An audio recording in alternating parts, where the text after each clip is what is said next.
Doesn't look bad at all. You're good. Okay. Yeah, good. Yeah, good. All right. Are these, y'all are asking the questions? No, you're going to hear the media before you ask the questions. It'll come to you virtually.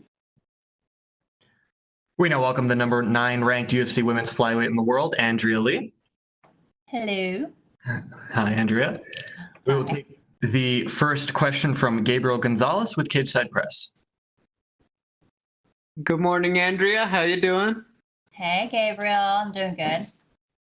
So I see you rocking the cowboy hat. Important question. I saw you showing off on social media. Did you get some new ones for Fight Week? I did. Of course, I can't wear them for Fight Week. They have a little logo, like a little horseshoe. So unfortunately, I can't wear those for cameras purposes. But I did get some new hats, and I'm excited about it. I love them. Congratulations. Recently, your boyfriend, Tony Kelly, was signed to the UFC. How motivating was it to see him make his debut? And now you guys got that whole MMA power couple thing going on. Well, I was really excited about it. Like, I mean, he went out there and he impressed me and everyone else. I've always known what he's capable of. I've known him for, 10 plus years. And, just seeing him go out there and do his thing and have his dream, like, come true, like, it's very inspiring. And to see him come back the way that he did and the way he mixed up everything, like his striking, his elbows, like, it is inspiring, and it makes me want to go out there and split someone open. It's funny. I'm excited about it. I think it's pretty awesome, that we're both in the UFC. Gotcha. I saw you training a bit with Aspen Ladd. I mean, not obviously with her because she's injured, but the team in California. You're from Louisiana. Can you just talk about that added benefit of working with that team in California? Well, everyone knows I do go back and forth between Gladiators and MMA Gold. Gladiators in Lafayette and then MMA Gold in California. So I did split my camp up that way. And going out to train with MMA Gold, Aspen and Jim West, like it's great because, I'm able to like get away. I'm able to disconnect. It's beautiful up there. And I actually got to stay with Aspen in her new cabin in the mountains. So it sounds like, it was, well, I mean, it's definitely a dream home. And it's just nice to be able to get out there, reconnect with nature, and just kind of like relax and focus on my camp. And I think that's what I really needed the most for this fight.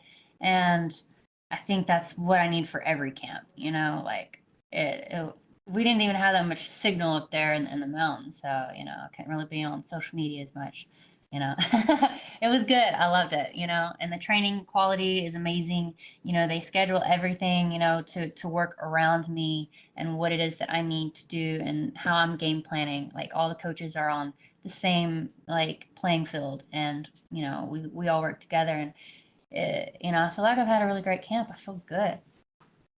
Yeah, I saw on IG you guys got a lot of hiking in while you guys were up there.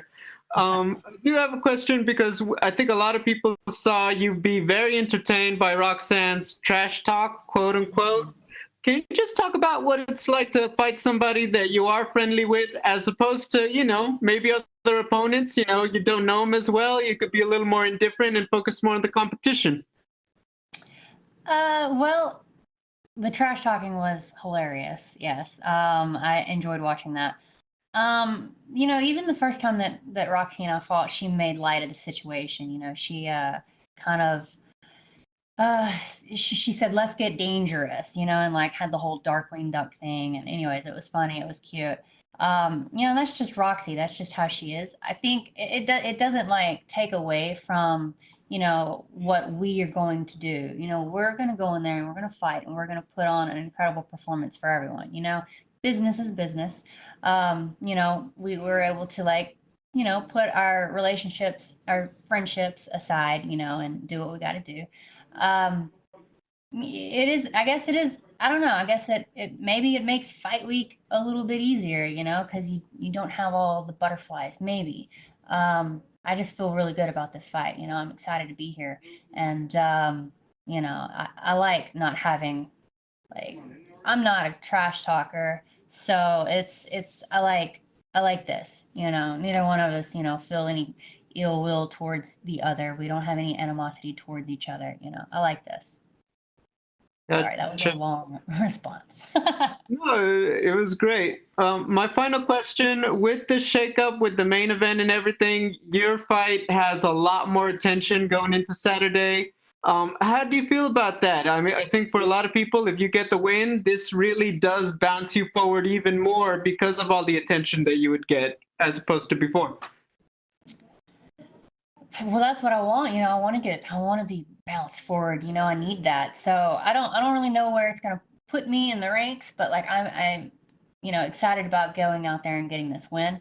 I need to get the ball rolling. I need to get back on climbing the ladder, and I'm on a 2-fight skid streak, so I'm here to get this win, and I want to do it in and I want to impress everyone, and doing it in style. Go out there, get a finish, or just be super aggressive and just, when I don't necessarily want fight of the night, but I would love to get a fight bonus. If fight of the night is what I get, fight of the night normally means you go the distance. I'm fine with that. It's going to be an exciting fight, but I would love to get like a performance bonus, like some sort of a finish. Gotcha. Well, thank you, Andrea. Best of luck. Thank you, Gabe. And we will take our next set of questions from Gavin Porter with UFC.com. Which is just me, but you can still look at the camera. Right? Okay, cool. Perfect. So it's got to be frustrating, right? To come out on 2 straight split decisions. When you look back at those 2 fights, and do you just get frustrated, or how do you grow from that mentally and kind of learn more about yourself over this last year? It's been tough. Well, looking back on those fights, I do get frustrated about it because I just think about where I messed up. But that's the learning process of everything. That's what's going to make you better going into your next fight, your next competition. So I look back, I know where I messed up, and I think that's what's going to help me in the long run. I think I was on like a 5-fight win streak. It'd been a few years since I'd lost, and maybe losing these 2 fights, will, help propel me in a way. I think it's gonna, because I don't want to get cut from the UFC. So I mean, it's definitely making me fight even harder, to earn my spot in the top rankings. And when you lose 2 really close fights like that, does that add more fuel to the fire? Do you feel like there's a little bit more urgency when you're going through camp, when you're going through your preparation for this upcoming bout? Most definitely. It makes me every day, it makes me push a little bit harder.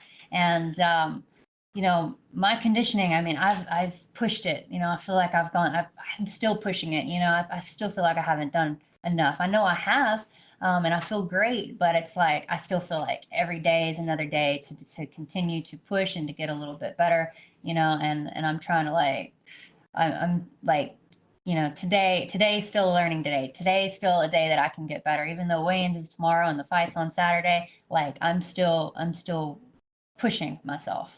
As you've been pushing yourself, is there a point during, this preparation, this camp, where you felt, oh, it's starting to click. I'm starting to really feel it. I'm starting to get going the direction I really need to be? Yes, actually, like 2.5 weeks ago, I started feeling great about everything. Just kind of getting back into I've been training even through all this quarantine and stuff. I've been doing things, but like once fight camp started off, you're getting back into the swing of things and that grind. It's easy to get in your head, about some things. Like maybe my explosiveness isn't there, and like my kicks aren't firing off, my punches aren't sharp enough, and that's like, it's irritating, it's frustrating. But I feel like in the last couple of weeks, everything has pretty much like just, panned out. Everything's going smooth. I feel great. Great, thank you. And we will take our next set of questions from Danny Segura with MMA Junkie. Sorry if I might repeat a couple questions. I missed the beginning set of questions. This is the first time that you're getting the chance to sort of avenge a loss here, because obviously you fought against Roxanne before. Is that nice, or do you kind of treat it just as another fight? It's nice, but I'm still treating it like another fight. I don't really feel like I'm going out there to avenge anything, because that was so long ago. But it's exciting to be able to like rematch with Roxy and go out there and show how much better I've gotten since then. Because when I fought Roxy, that was my third pro fight, and she had already had like 20 something pro fights, I think. So I mean, I was a young up and comer, and we took that fight on short notice. We thought it was a great fight, and it was. I lost a split decision. It was close, and I learned a lot in that fight, and I learned a lot about where I was at that point in my career. And I feel like I've gotten so much better because I learned so much from that loss alone, and every loss since then. But I'm excited about going out there, and proving to everybody, that, I feel maybe I should, I could have won that fight, that fight that night, just, it wasn't my night. Yeah. And that was your third professional fight. So obviously, a lot has happened since you've gained a lot of experience. How much different are you? Where would you say you're the most different compared to, Andrea Lee, 2-0 heading into that bout? Well, I've definitely worked a lot on my wrestling, and my jiu-jitsu has gotten so much better since then, because we took some time to just focus on just straight jiu-jitsu. I mean, I hit up all the tournament, I ran on I went on a jiu-jitsu streak where all we did was just compete at tournaments, just to kind of push myself and make myself get better. And we focused on a lot there for a couple of years, and I'm still focusing on that. I'm still continuing to get better, as all fighters are. But I think that's probably where you'll see that I've gotten a lot better at, my wrestling, my jiu-jitsu, my takedown defense. Yeah. And last question. Entering that bout, obviously you were very young in your MMA career, and Roxanne had a bunch of fights, as you mentioned. She already had over 20 fights. Are you kind of surprised that you're meeting her again in 2020? Because that was 6 years ago, and she's still kicking ass and still among the best in the division. And I'm really not, Roxanne, she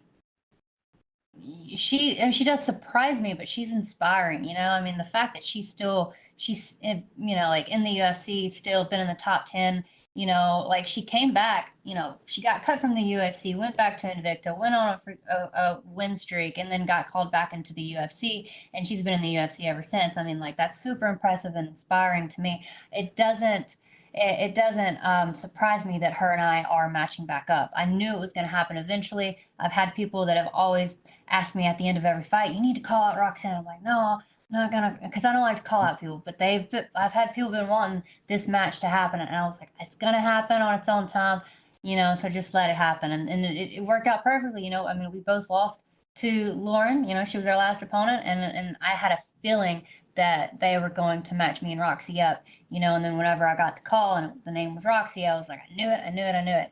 I was like, but I'm ready. I think it's time. We're both in the top 10. I think it's time that we rematch, and it's in the UFC, and, we're getting paid a lot more. Couldn't get better than that. Thank you, Andrea. Best of luck this weekend. Thank you. Thanks so much, Andrea. That is all the time we had for you. Awesome. Great work.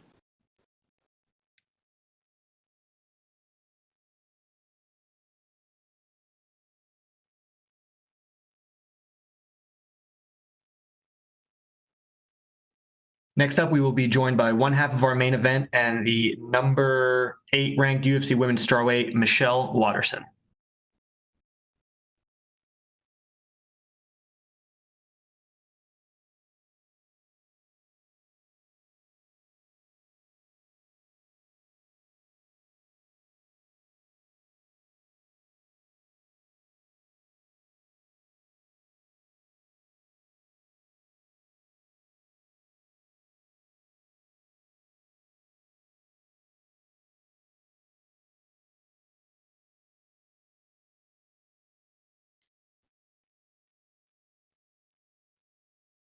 Come from there. Okay. I hear you from here, so you can just look here the whole time. We now welcome the number 8 ranked UFC women's strawweight in the world, Michelle Waterson. Michelle, thank you for the time. Of course, guys. Thanks for having me. We will take the first question from Gabriel Gonzalez with Cageside Press. Hi, Michelle. How's it going? It's going well. Thank you for asking. People are saying that there's beef going on with you and Angela. Is this true, or did I miss something? I think you might have missed something. I don't know. If there is, I don't know about it. I'm just excited to get in there and throw some leather. Yeah, I was gonna say, it's like, I know you guys did the video together. I think a lot of people love the Don't Rush challenge with yourself and all the other women of MMA. Can you talk about how that one came together in the pandemic? Here's the thing, guys. Like, we're in the hurt business. You know, the objective of the fight is to inflict the most damage. There's no way around that. And so I guess in that sense, both of us want to win. But at the end of the day, we are more alike than we are different. We have more similarities than we have differences, and so we can bond and try to share some positivity in the world in that sense as well. And I think that it just goes to show you our sportsmanship and our respect for one another in this sport. You're coming off a close one against Carla Esparza. What did you take from that fight to help you grow as a fighter when you went back to the gym?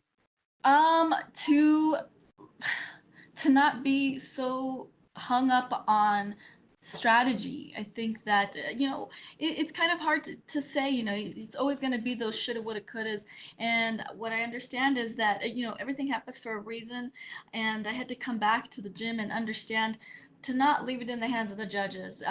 It was my fight to be won, and it slipped through my fingers, and that's my fault. So it was a very close fight, and it didn't have to be. So that's what I learned is to take control of the situation, and if I have the opportunity to finish the fight, then to finish the fight. So Michelle, we know you're very popular, and being even 0-2, I think a lot of people say, Karate Hottie isn't about to be cut from the UFC. But, is there pressure, you don't want to get that third loss in a row, obviously. Is that in your mind, or how do you separate that when you're in camp? It's not in my mind. My mind, all camp is just to improve and to get better and to unleash what I have inside of me. I've been fighting for over 13 years. I've been doing martial arts for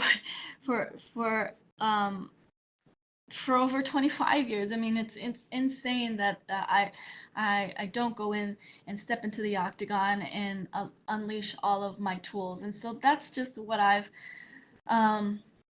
really embraced. This fight camp is to love what I do, to go out there and utilize all the tools that I have, and to not restrict myself from any of it, because it is MMA. I'm not just a stand-up fighter. I have 9 submissions under my win. I have an amazing world-renowned wrestling coach.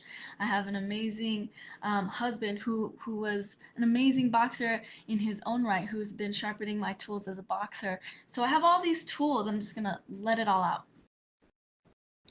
Final question: what does Angela Hill bring as an opponent?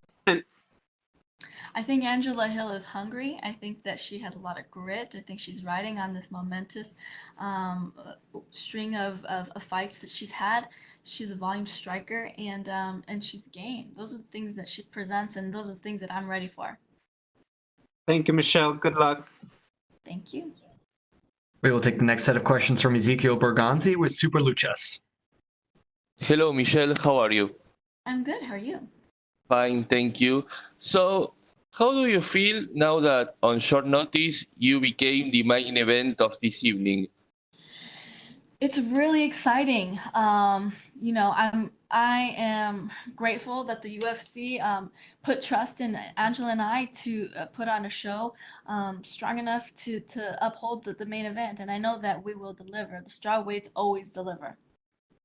And what adjustments did you make on your game plan after your last fight?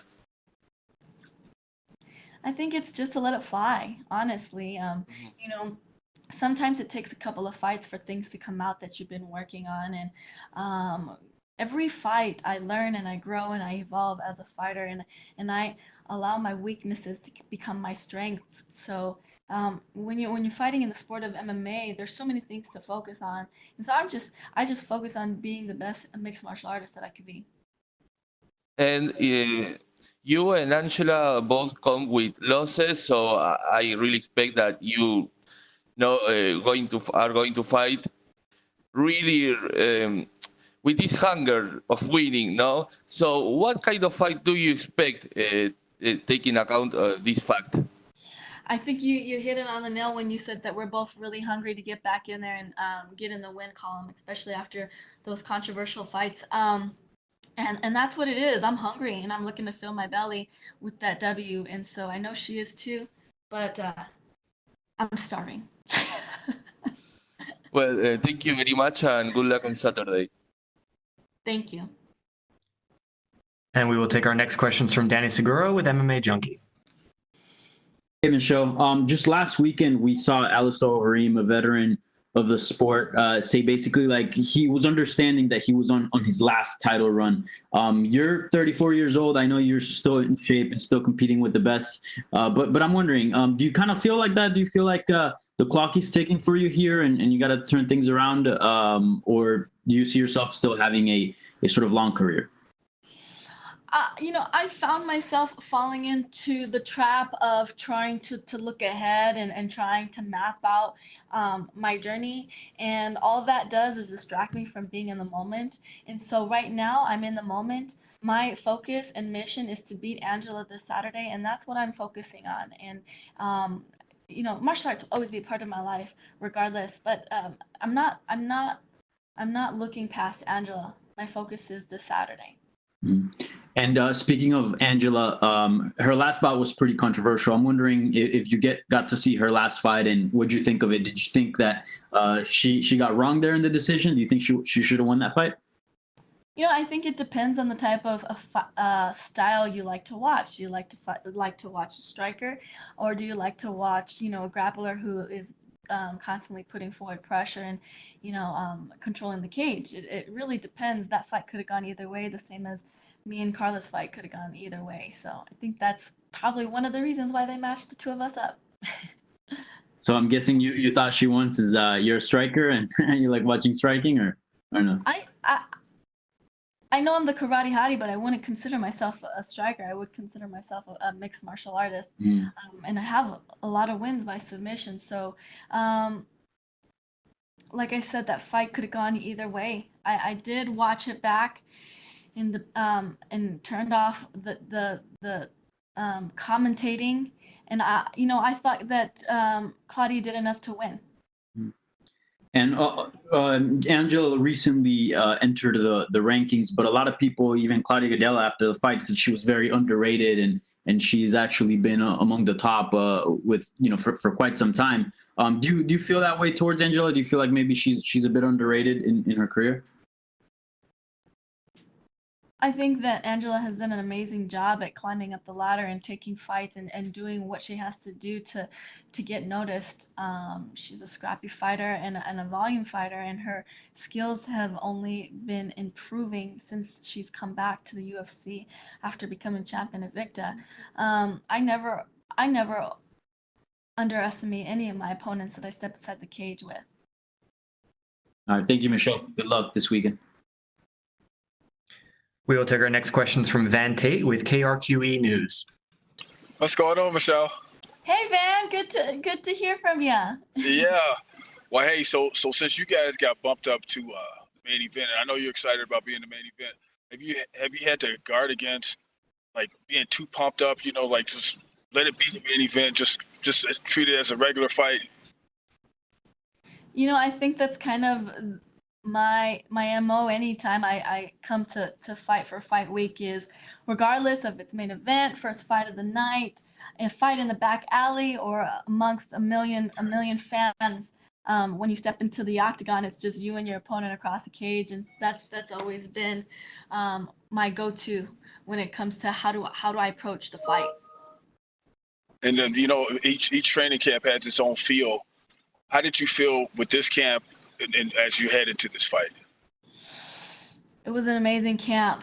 I felt the fire in my heart grow each week, and I'm ready to just unleash, go out there and have some fun.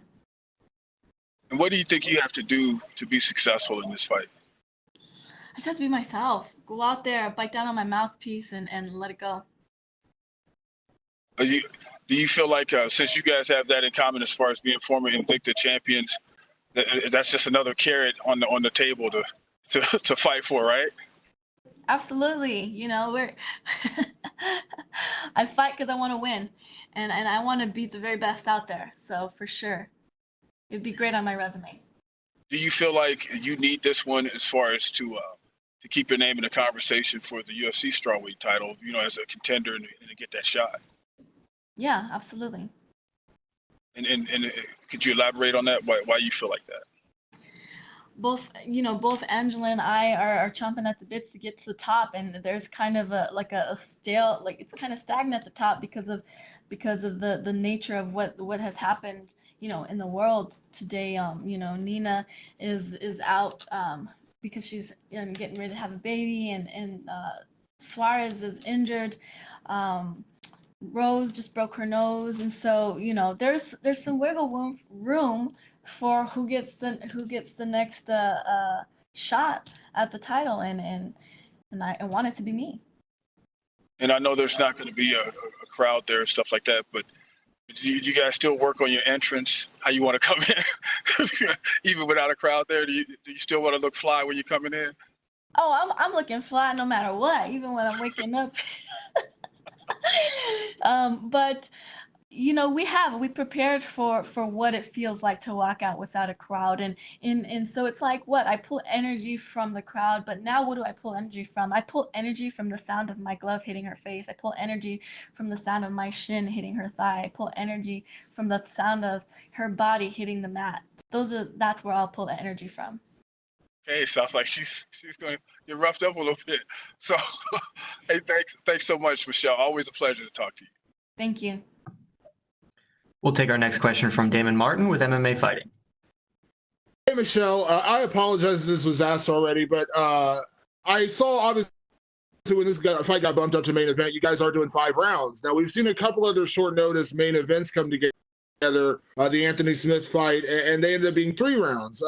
Can you kind of give me an idea? Like, did they ask you to do 5 rounds? Did you want to do 5 rounds? It's a main event. You got to do 5 rounds. And I'm never one to shy down from a challenge, and this was an amazing challenge to take, and I was up for it. Were you given that option, or did you immediately volunteer and say, I want to do 5 rounds? I just figured that that's kind of, you know, the responsibility you take on as a main event fighter. You've been in main events, obviously a couple big ones in the UFC. You've been here before, being under that spotlight. Do you embrace that, and do you believe that actually is, you know, because some people, you know, they kind of fade under the spotlight. Some people shine under the spotlight. You've been a person who's kind of always embraced that. Do you kind of embrace this moment of kind of taking advantage of being the main event now? I think you have to embrace all these special moments, because if you don't, they come and go, and then when you look back at it, you're like, man, I didn't appreciate that moment for what it was. This is such an amazing moment in my life. Why would I shy away from it? Why wouldn't I, you know, open up the curtains and breathe in that fresh air? This is historic. Sometimes, because I've been fighting for so long, I forget how cool it is to be doing what I get to do. And I do have to kind of sit down and smell the roses sometimes. If you don't, like, what's all the hard work, blood, sweat, and tears for? What is it for if you don't appreciate these moments? Absolutely. With that being said, Michelle, we talked earlier about, you know, Angela having a bit of a controversial decision in her last fight. You were also, you know, in a fight that was very, very close. You know, obviously this is a sport at the highest levels. You're not going to go out and knock out every single opponent you face. But is there a point in a fight like this to go out and kind of put an exclamation point and leave no doubt, especially coming off a very hard-fought split decision? Yeah. There is. You don't want any doubt within your mind, with the judge's mind, and with the world. That is always, that should always be the objective. Since I've been fighting for the UFC, outside of my UFC debut, I fought top 10 girls, always. And so when you get up to the top tier of competition, getting those finishes becomes so much harder. And I hope that people understand that, is because the competition is so thick and rich with talent and technique. Getting a finish isn't something that you can force, or it is something that that happens through in the moment. And so that's what I plan on doing is being in the moment. I'm not going to try to force anything, but for sure, the motivation is to finish the fight. And last question, Michelle, when you look at Angela, her style, I don't want to pigeonhole her and say she's only a striker, but I think everyone knows she likes to strike. Do you feel like you've seen those holes, those openings in her game where you can take advantage of that and make this a more one-sided fight? Or, if the opportunity presents itself to get that finish, because you've had those dominant finishes, obviously, throughout your career. Yes, like I said, the objective is to finish the fight, and I do think that she has holes in her game that I will capitalize on. Thank you, Michelle. Thank you. And we will take our last set of questions from Cassandra Cusino with Las Vegas Sports Biz. Hi there, Michelle. How are you? Good to see your face today. First question for me is, you were part of some of the early cards in Jacksonville in the smaller cage. Did you learn anything in that fight that actually you deemed to be helpful going into Apex? Yeah, absolutely. Just kind of being comfortable with the idea that there isn't a crowd, being comfortable with the idea that I could hear my corner and she could hear my corner. Understanding that I had to draw energy from different places other than the crowd. All those small little things, play a factor, and definitely we were able to kind of fine tune how we trained in order to prepare ourselves for that. Second question is, in addition to some adjustments you've had to make in your career due to the pandemic, you're also a mom of a young daughter. I know a lot of schools are doing things a little differently. Can you talk me through some of the challenges that you face having a daughter while you're also trying to figure out this kind of new era in your career? There's so many things that happen in my fight career that I learned that I can then transfer over into life lessons for myself and for my family and for my daughter. Something that really stuck out to me is how courageous and brave the UFC was in stepping outside of the comfort zone of the pandemic and moving forward and pressing forward and figuring out a way to give us all work and allow us all to continue to pursue our passions during this pandemic. It really inspired me to instill that within my daughter. Okay, this has happened. This is out of our control. So now what can we do to grow from this versus allow it to make us submit to it? There are always going to be problems in this world, and you have to figure out as an individual, how are you going to deal with this problem and how are you going to overcome this problem? And so, with the pandemic and my daughter, getting over the hump of homeschooling and having her understand to be more self-sufficient and having her be more outspoken when she's having trouble, to her teacher over Zoom and to her parents, having her understand how to still socialize and connect with people over Zoom and while she's wearing a face mask, and keeping her healthy and keeping her active. These are all things, and keeping her and teaching her the importance of nutrition and the importance of hygiene. These are all things that are going to help her in her future, regardless of what else is there to come. And finally, for me, I guess going back to 2011, Dana was adamant that there weren't going to be women fighting in the UFC, and here you are on short notice headlining a card. How does that feel for you? And do you think about those days when you thought maybe the door was closed, and do you embrace now how many opportunities you have in this promotion? It is the coolest thing in the world. I remember being in my apartment, moving out to Albuquerque, New Mexico, still being a local fighter and having a vision board in my apartment. And at that time, Dana didn't think that he'd ever see girls in there. And I still had it on my vision board that I was going to be fighting for the UFC. And here I am, fighting for the main event, and it's amazing.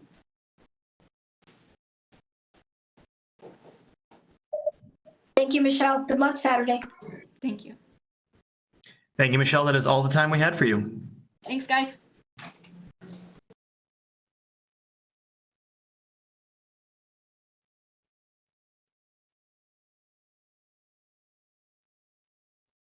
And next up, we will be joined by UFC light heavyweight Mike Rodriguez.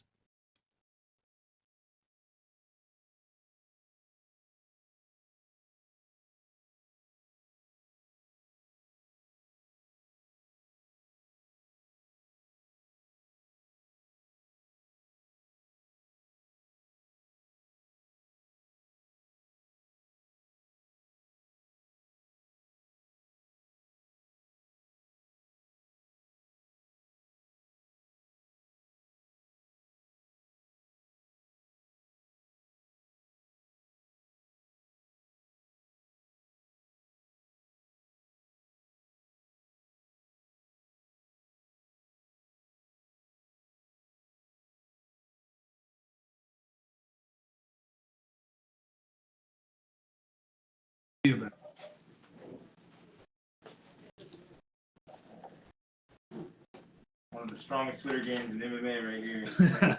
Thank you. You have fun with the fans.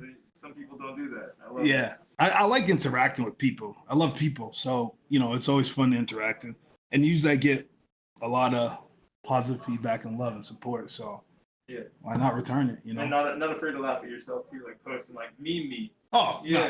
That's all right. It's awesome.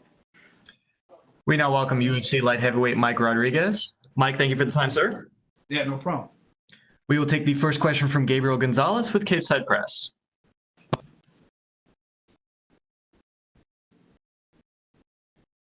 Sick question.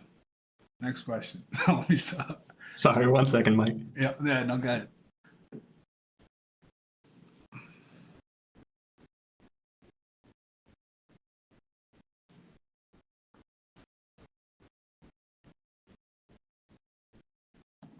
Nobody stays in these rooms, right? No, this room is just empty for media day. It would suck if someone's like, dude, I'm trying to get a fucking nap in. Like, could you guys like hurry it up? Yeah. I don't know. We've had this room for like 2 months. Yeah. I kind of like the bubble, honestly. I kind of like it. It's pretty cool. Yeah. It's interesting. It's worked out well. Yeah. Good. It's unmuted. Oh, he needs to I be. didn't know if you guys were. No, If they were ready. They can't. Okay, so they're struggling to something. I'll go first. So you can look here and I'll talk. All right, man. So first of all, you're back again. It's just been a few weeks. What was the biggest factor in you deciding to come back so quickly? The opportunity was there. What they say, when the opportunity knocks, open the door. So open the door, the opportunity come in, have a seat. So that's why I'm here. And your opportunity is against a veteran of the sport, a guy that you've watched plenty of times, I'm sure. And so when you're fighting a guy that you do know so well and you've seen kind of over the years, does that add a little bit more, fuels the fire? Or is it a little more fun to fight a guy that you recognize and you know about? Mixture of all of it. Excuse me. It's cool to fight against somebody with so much experience because, it helps me test my skills. I've been fighting for 10 years, something like that. Jeez. So time flies. So yeah. So just the fact that I develop my skills over time and I get to test it against somebody who who's been through it all. You know what I mean? It's fun. It's great. You had the first experience of, coming to the Apex and fighting with no crowd and stuff just 2 or 3 weeks ago. Yeah. And now you're going to do it again. What do you think of fighting with no crowd and kind of in this pandemic era of MMA, if you will? I didn't mind it because I'm a contender series guy. So we didn't have a crowd anyways. So it was the same. Just go out there and just fight.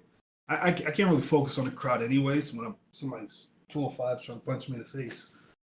So yeah. You talked a little bit about, in 2019, you had a lot of distractions going on, and with working as a bartender and all these things, and being able to, just get enough sleep to train properly was difficult last year. Now this year, you said you got a refresh focus. And you come in, it's a kind of a springboard for you this year. What has been the biggest change in the pandemic that has allowed you to kind of focus on you and get to where you want to be?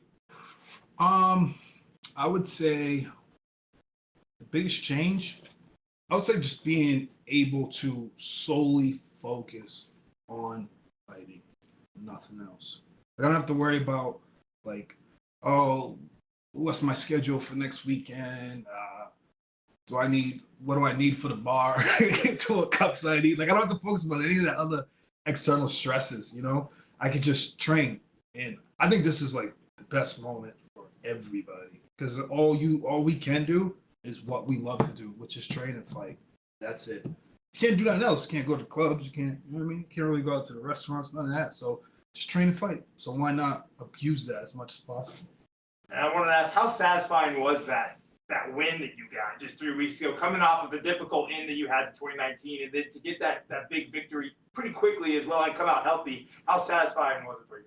Oh man, it was really satisfying. It's rejuvenating, because last year I went 0-2, so it sucked.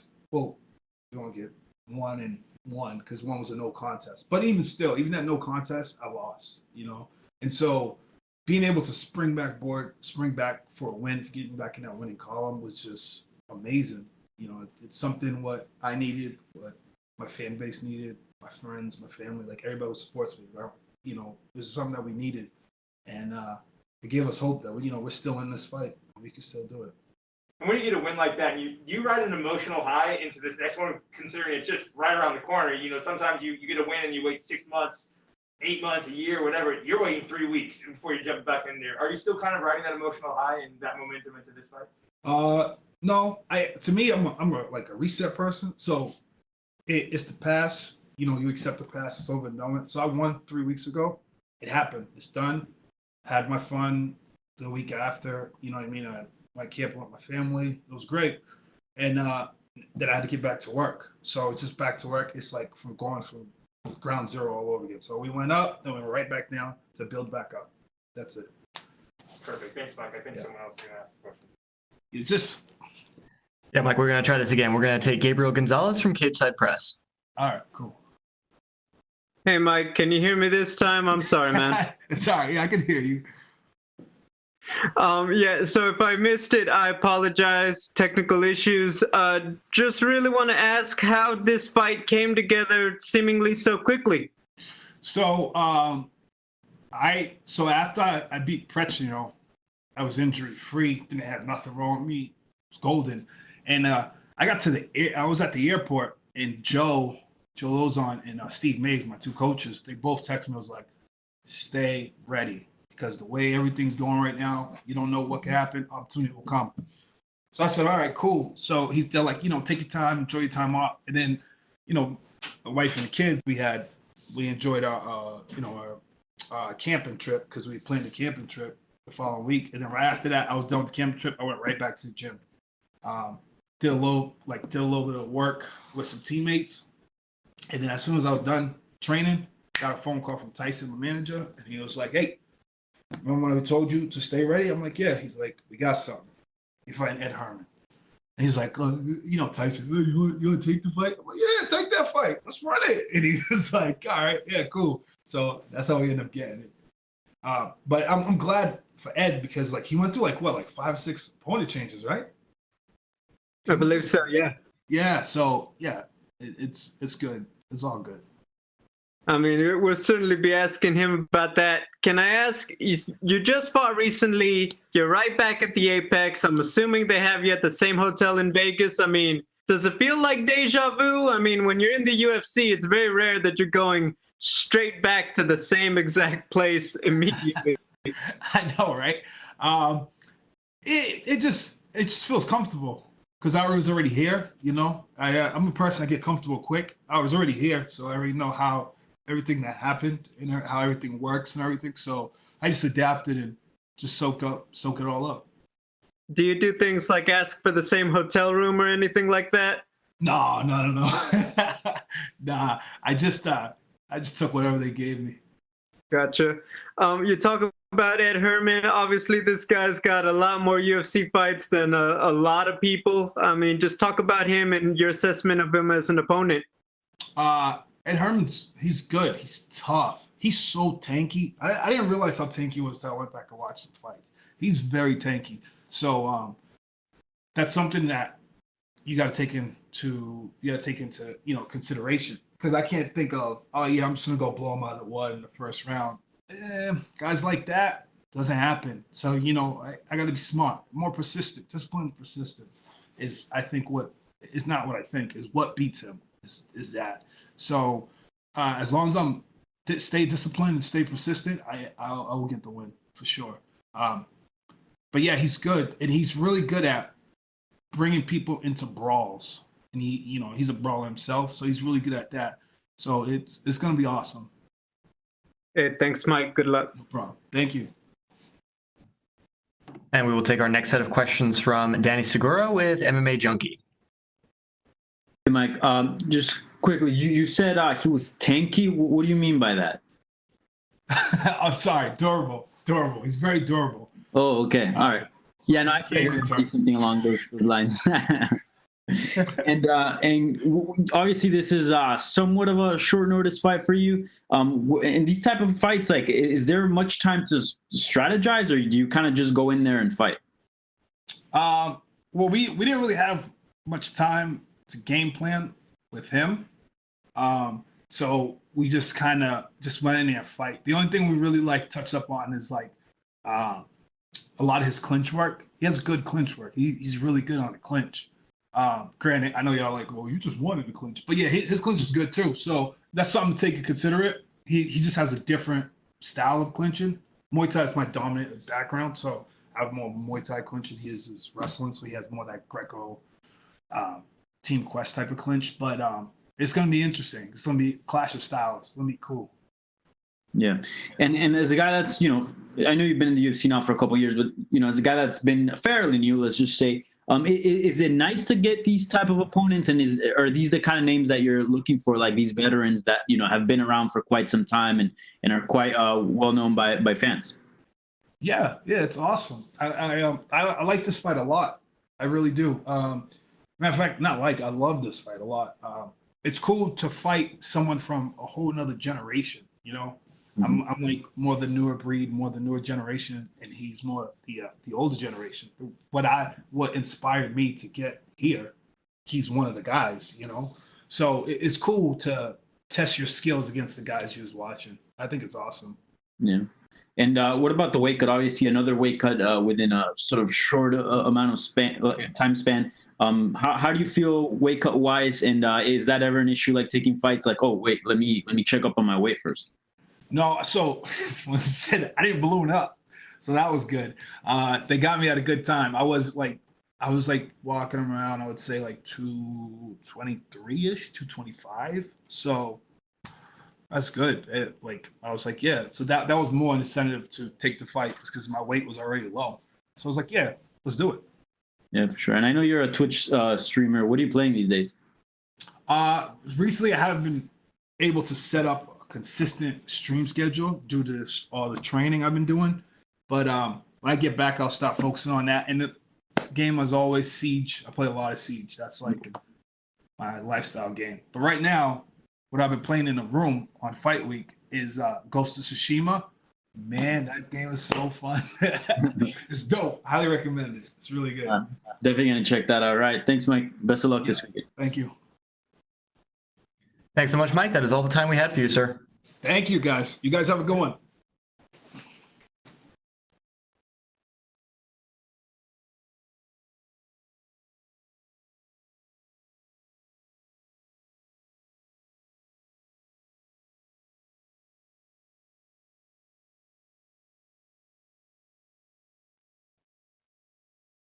And next up, we will be joined by UFC lightweight Ottman Azaitar.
But one second, did we start?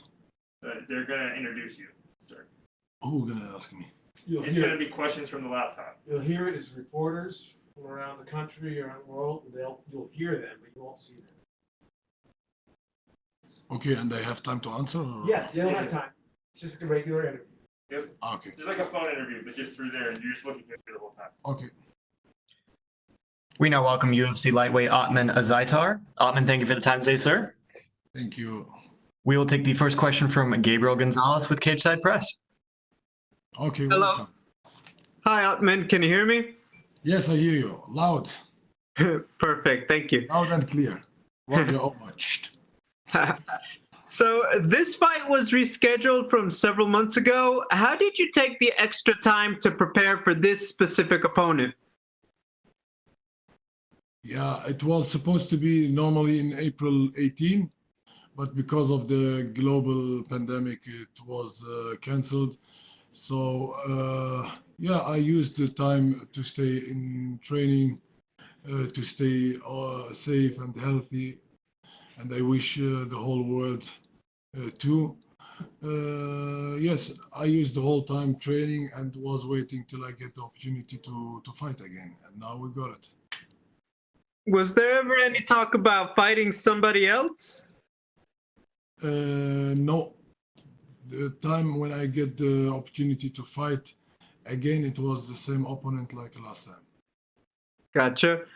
You've had experience fighting in Abu Dhabi before. Was there ever any talk about having you on Fight Island? And would you have wanted to go back to fight in Abu Dhabi? The offer which I got was to fight in Vegas, not in Abu Dhabi Fight Island, but I heard a lot about Fight Island Abu Dhabi, and yeah, I heard about the nice hospitality of the country, and everything is very good there, and everything's set perfectly. And yes, for me, I fight anywhere, everywhere, every time. But my brother gonna fight next. I think October 10 he gonna fight in Abu Dhabi, and I will be cornering him, and I will make also then the experience over there and see how it is in life. Understood. You've had a great career already, but making it to the UFC, what is it like now to be in the world's biggest promotion? And I'm assuming you get even more attention than you did before. Alhamdulillah, I like every other UFC fighter who worked hard in his career before he get in the UFC. It's like it's the biggest organization. It's like the Champions League of the MMA, and it's a big dream. It's the biggest dream of every fighter to get in the UFC. And I appreciate UFC to have me to had offered me the contract, and I'm happy to be on this organization. Yes, it's like a dream came true, and now I'm living the dream. Congratulations. Can I ask a final question? What is your assessment of Khama Worthy as an opponent?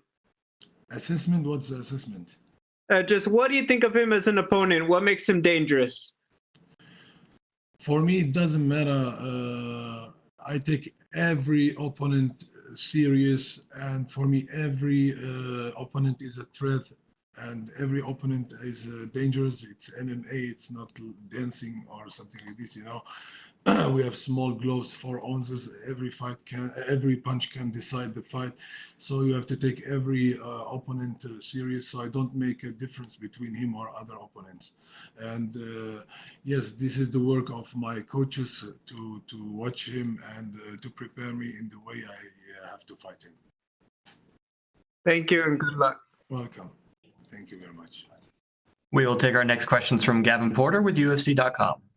It's me, but you can still just look here.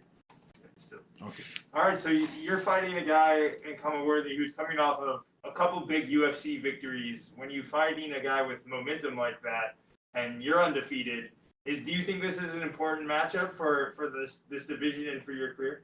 Yeah, for me, every fight is important. Every opponent is important. Now I appreciate UFC that they put me on the co-main event.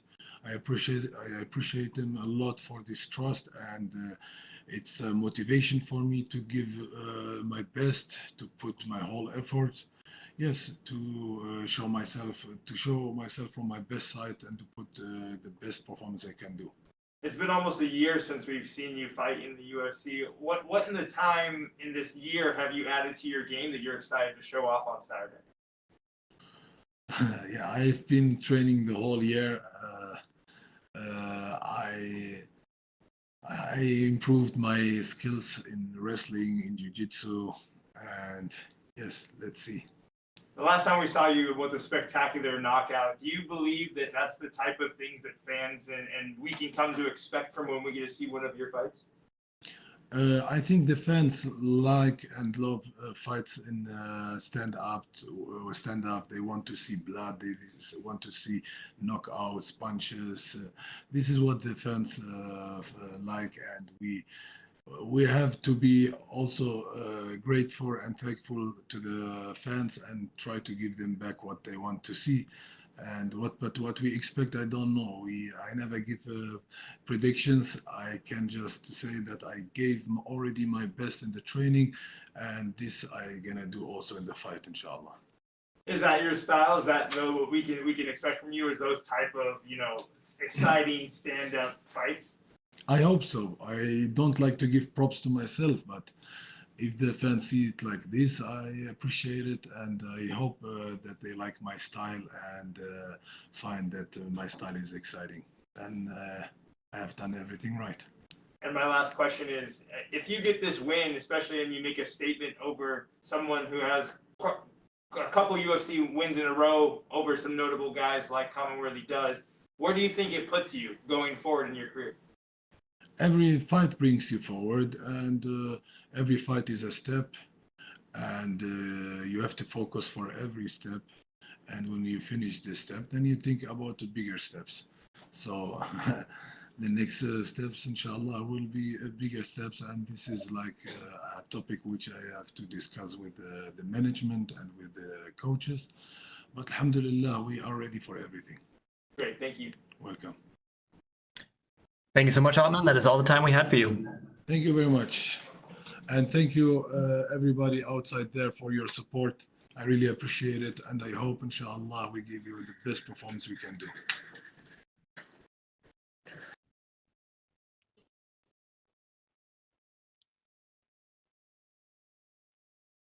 Next up, we will be joined by UFC light heavyweight Ed Herman.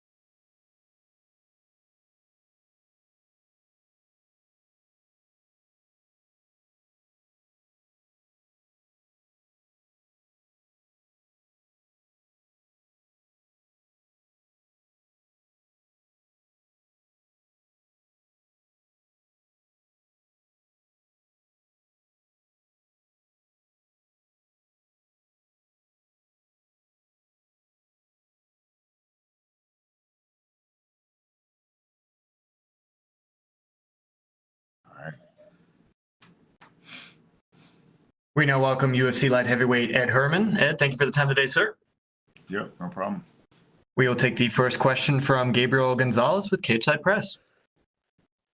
Hey, Ed. First of all, there have been so many twists and turns with opponents. How would you describe the relief to finally be at Fight Week? Well, I was at Fight Week last time too, and I found out the day of, my fight was canceled. So I'm not counting anything until I step in that cage. I mean, when you've had that happen, I mean, look, I'd be stressed if I were you, because everything's been, so temperamental with getting to fight night. I mean, how do you push a lot of that stress out of the way so you can be in the right mind frame to compete at your best? Well, not giving a fuck. I'm like, hey, it is what it is. New opponent, this, that. I've been doing this for 20 years, man. So all kinds of shit's happened over the years. So I'm just like, you know, where I'm at in my career, each fight could be my last. You never know with injuries and things going down with all this COVID stuff and, you know, fires burning and tornadoes and hurricanes. Who the hell knows what's going to happen? All I know is Saturday night, I'm going to go in there and get the job done. And, you know, that's all I can do. I mean, you've been in the UFC so long. You've been through, you know, I believe Spike and then Fox and now ESPN. And now we're in the pandemic era. I mean, how would you describe it for you? I mean, you've fought in so many different eras of the UFC. It's kind of weird to think about sometimes because, you know, time flies and you just live in life and, you know, it doesn't really sink in until I sit back and think about it, how long I've been doing this. So, you know, I'm just trying to enjoy the moment. There's a lot of years where I let the nerves get to me and just the uncomfortableness of doing what we do. And really, like I said, just not taking it too serious. I mean, take it serious, but just like it is what it is. Let's do what we got to do. And I'm going to train and try to stay healthy and things are going to happen, you know, in life. Things are going to happen. Bad things happen, you know, to good people, bad luck, whatever. So I'm just riding the wave, man, and just trying to enjoy my time while I'm here so I can look back someday and say that I enjoyed it, you know, and have good memories. Does it feel like a throwback to The Ultimate Fighter? Small cage, no fans, not too many people, anything like that? Yeah, I guess a little bit. I'll tell you after I fight on Saturday, because I haven't had the opportunity to fight in the Apex yet with no fans. So it's going to be a little weird, but we'll see, you know. Yeah, it's crazy, man. It's weird times. Most guys hope to have a career as long as yours in the UFC. I mean, can you pinpoint it to any particular thing or any particular secret as to why you've been able to be one of those guys in there for so long? Well, because I'm one of the real BMS, for one. And for two, yeah, man, this is just what I do, you know. When I was younger, I didn't, you know, maybe take care of myself as good as I should have, you know. So these days, you know, being a little older and more mature, I take care of my body better. You know, I eat better. I work on my recovery more. I don't party like I did when I was a kid. You know, just all those little things add up. You know, my family and my friends and my team are you know, of the most importance to me. And you know, you push the rest out. You know, so you just, you know, trust the people who are around you who you know are gonna, you know, have your back. And just like I'm with the same coaches. You don't see me jumping around different coaches. I got the same crew, you know, for years. I mean, I've moved a few times, you know, like back to Colorado and back out to Oregon, but you know, I think staying with your people and letting things develop and trusting your people, really. Last one for me. What does Mike Rodriguez bring as an opponent? You know, he's got some youth, he's got some height, he's a left-handed guy, so it's, you know, a little different than some other guys I've fought. I'm excited for the fight. He likes to get in the clinch and battle, and you know, so do I. So I think we're gonna have some fun and give the crowd and everybody an awesome fight. You know, so I'm really excited to get in there. Mike seems like a nice guy, which is cool. I'm not like an angry type of fighter guy, so it's cool to like be a sportsman and go in there and not really have animosity towards a guy. Sometimes I compete better like that. So it's kind of you know, it's good. I'm excited for the fight. Thank you, Ed. Good luck. Ciao. And we will take our next questions from Danny Segura with MMA Junkie.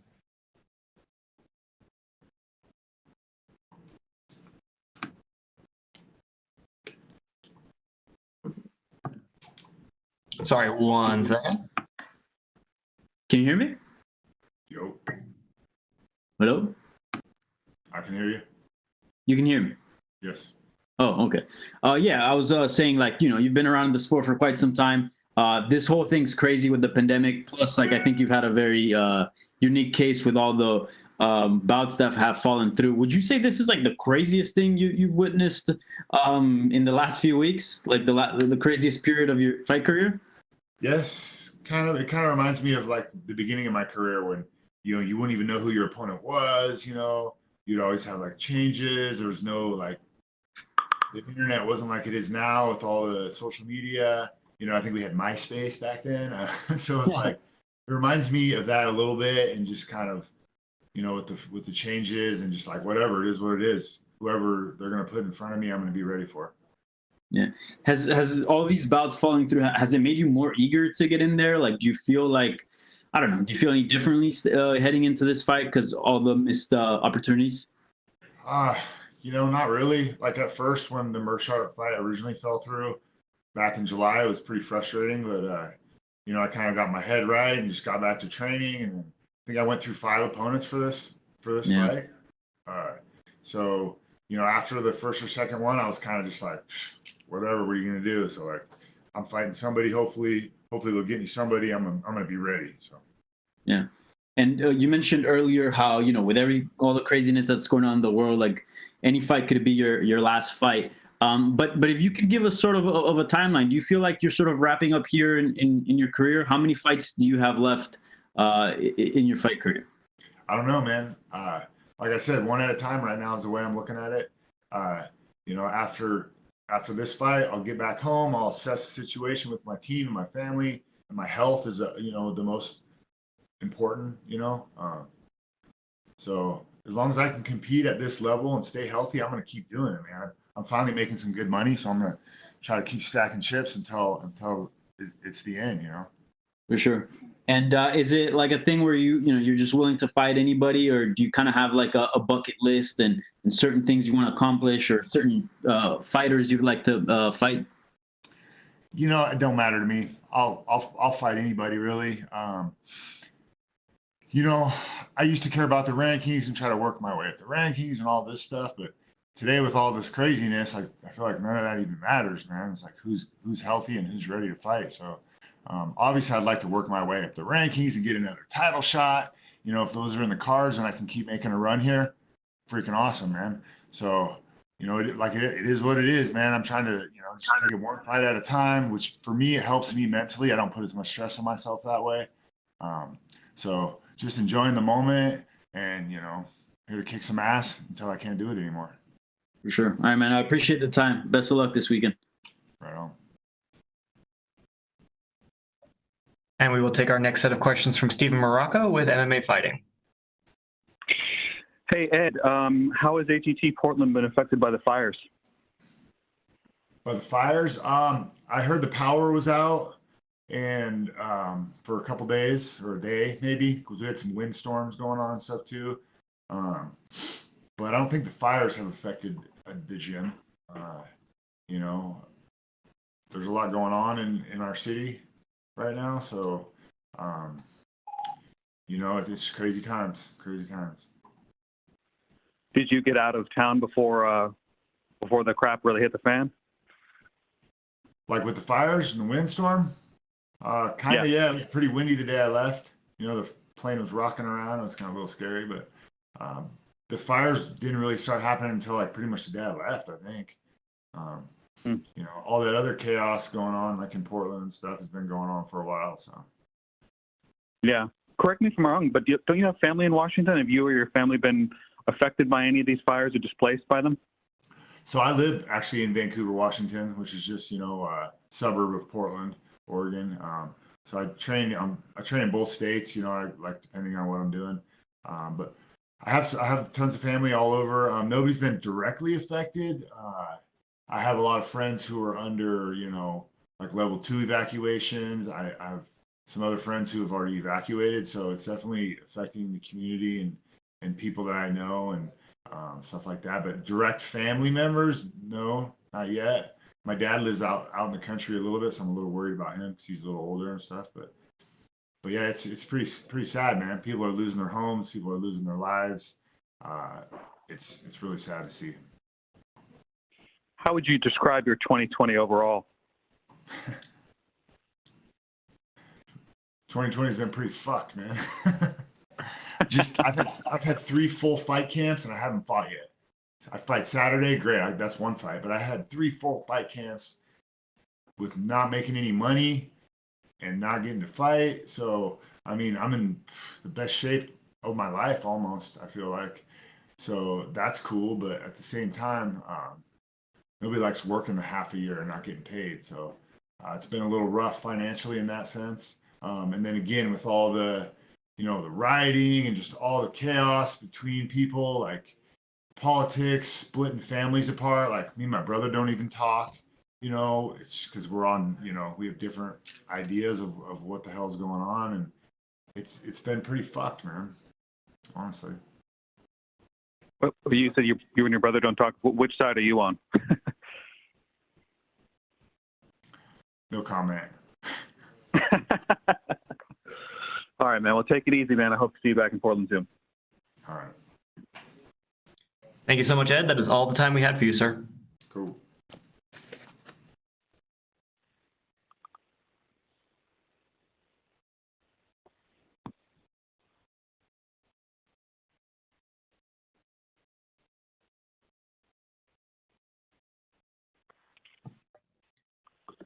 Next up, we will be joined by UFC lightweight Khama Worthy.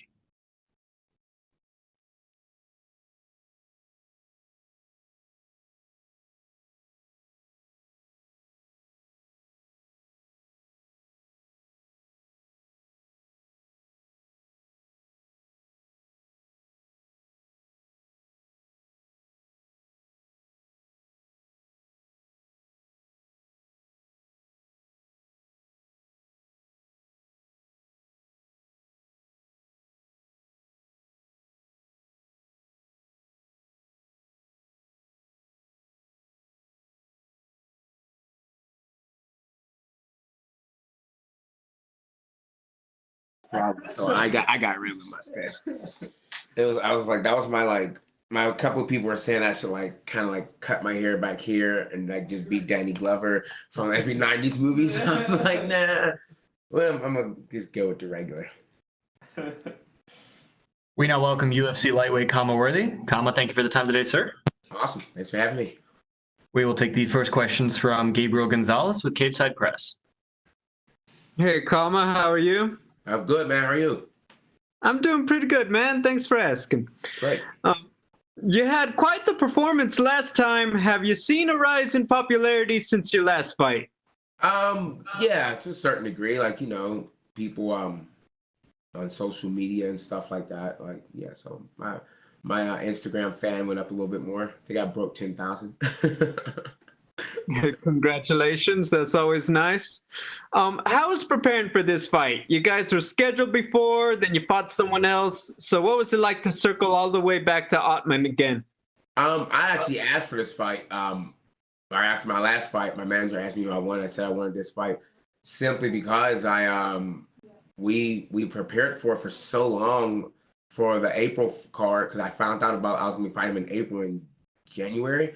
So I prepared for it. I just wanted to just finish it. I hate doing stuff and not really getting a result, whether I did good or I did bad. I want to see how it happened. So I really wanted to put the finishing touches on this one. The last time we spoke with you, you said that you were looking to have those Robbie Lawler versus Rory McDonald type of fights. Does Ottman, is he the kind of dance partner you need to make one of those fights happen, in your opinion? On paper, he seems like he is. He has a 90% finish rate. He has 9 knockouts, 2 submissions. I have 9 knockouts, 3 submissions. I mean, so it seems like we match up pretty well. So I think he's gonna come there. From what I see, he comes to fight, and I think that's a fun fight for the fans and stuff. Win or lose, I'm definitely looking to win, but win or lose, I think it'll just keep pushing me to the top. For yourself, what would you most like to show in this fight? Same shit I always show, man. A-class violence. Can I curse? No. Yeah? Oh, okay.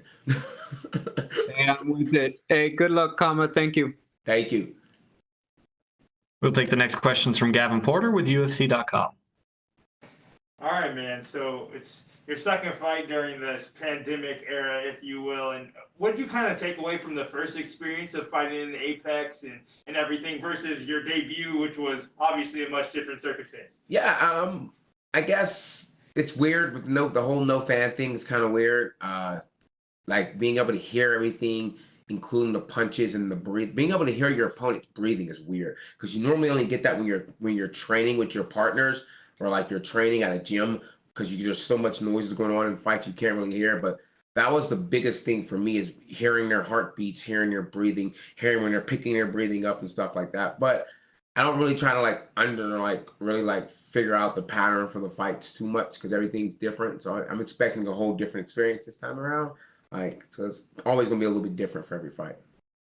And after your last fight, you said, hey, I'm the real deal. Like, I think I'm proving that every time I get in there. And now you're fighting a guy who's undefeated, who's coming off of an awesome knockout himself. So what kind of statement would it make for you to be able to finish a guy with a 0 next to his name that has this type of hype?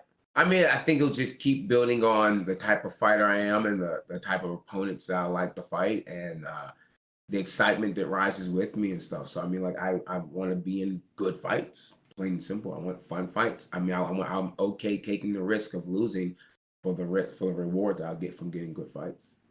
Do you ever look back at that debut and that good fight you had with your good friend, obviously, but it's been a full year and your life is completely different in a way, right? Yeah, I mean, like, it's weird because really, like, it's not just my life. The entire world is completely different. Like, everything, how we approach fights and everything, it's all completely different. So, like, the year anniversary just happened. It seems like it was forever ago because so much stuff has happened. Like, my daughter, she was 1 at the time, so she's like kind of grown up and like she's become a little personality. So she's almost 2 now, so she's grabbing stuff and doing her own thing. Like my gym, I mean, like we've gone through my gym being closed down to being reopened and that. Like my friends have gotten fights. So much stuff has changed up, and it's like coming full circle again. And it's a long year for the world. But when you look back on it, was there a specific moment where you're like, wow, this is real? Like, yeah, I mean, like that entire weekend was cerebral. That just in itself, just because the way that things happen and stuff. I mean, I still think about when I got the call from my manager house and how I thought about saying no because I did not feel like cutting 19 pounds in 4 days. That was not something I wanted to do. But I mean, like just that whole experience, just everything, how it happened, how it came to play, and just how everything kind of like just like swung its way and happened that way. It's different. Things continue to happen for you. In fact, you're the co-main event in this weekend's fight card. So the come up has been real in a year. Yeah. So when you realize you're about to be the co-main event of a UFC card, and a year ago plus some change, you weren't even in the UFC. So when you think of that, what does that initially bring in reaction? It's crazy. I mean, like again, I've always been the type of person that thinks that like trying to have too many patterns for things can be a problem. My older brother, Akeem, he taught me that. Like sometimes you have to sit back and let things like kind of go into play. And like my UFC career has never been more unpredictable as you can see. I mean, like it goes from a fight on 4-day notice to having a fight and then switch up opponents and that fight getting canceled and taking the fight with Luis Pino on 3.5 weeks. And now this fight, I get the fight that I had before. And it's like, oh, it's a regular fight. No, it's a co-main event. It's like, oh shit, this is stuff just keeps adding on. So for me, it's just understanding that no matter what happens, whether I was the first fight on the prelims or if I was going to be the main event, I just need 18 minutes of pure focus, and it's the same thought process. Awesome, man. Well, thank you. We look forward to seeing you Saturday. Thanks, man. Thank you so much, Khama. That is all the time we had for you, sir. Awesome. Thanks.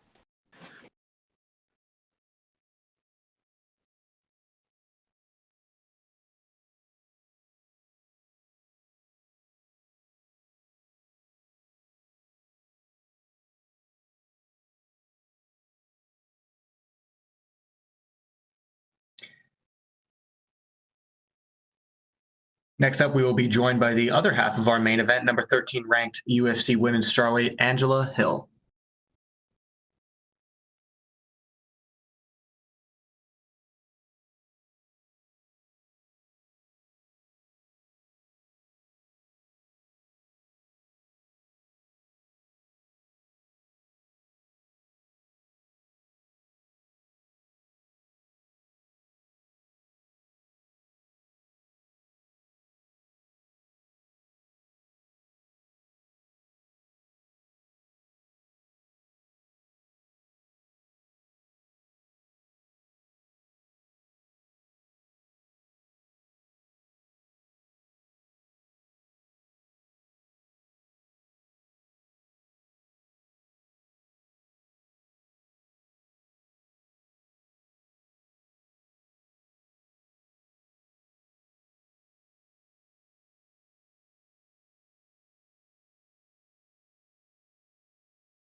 have anything in my teeth.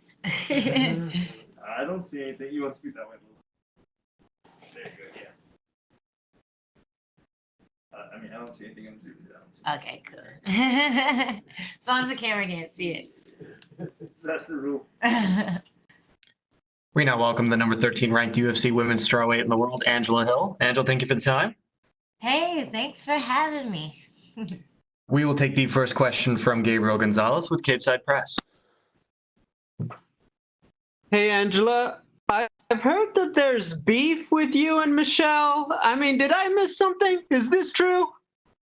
There's no beef. I think I posted a screen grab of her kind of gargling, sucking up to Dana and Donald Trump on Instagram. So it just made me want to punch her a little more. I hate suck ups. I hate when people do that. So yeah, I think that's all people are talking about if they're saying there's beef. But Michelle's been cool to me. I've been cool to her in person, and it's just gonna go down the way it's always gonna go down. Not many people have had the career resurgence that you have had. I mean, can you just talk about that a bit? Because, cut from the UFC, you come back, it was up and down for a minute. What helped you out in terms of staying focused back when things weren't so good when you came back to the UFC all the time? Well, it was a weird one because I lost to two really good opponents, Rose and Tisha, when I first got cut. Then I went on a 4-fight win streak and Invicta and won the title. And when I came back, I fought Andrade, who nobody else wanted to fight. So I've always been up against the hardest people, and I've always done well against them or been competitive against them. And for whatever reason, when it didn't go my way, I still didn't get the respect that people who were paying attention thought I deserved. So just having those motivators, people who don't know me, hitting me up and saying, "Hey, we really respect your skills. We can see your potential. We know you're going to be great one day." And of course, like the people who do know me, who do see me working hard in the gym, see me coming back after a loss the next day in the gym and working on my mistakes and trying to fix them and become a more complete fighter. Those people always help motivate me and help keep me grounded and allow me to block out all the naysay and block out that feeling that you get when you look at your record and it's not what you expected it to be, especially being an undefeated kickboxing fighter.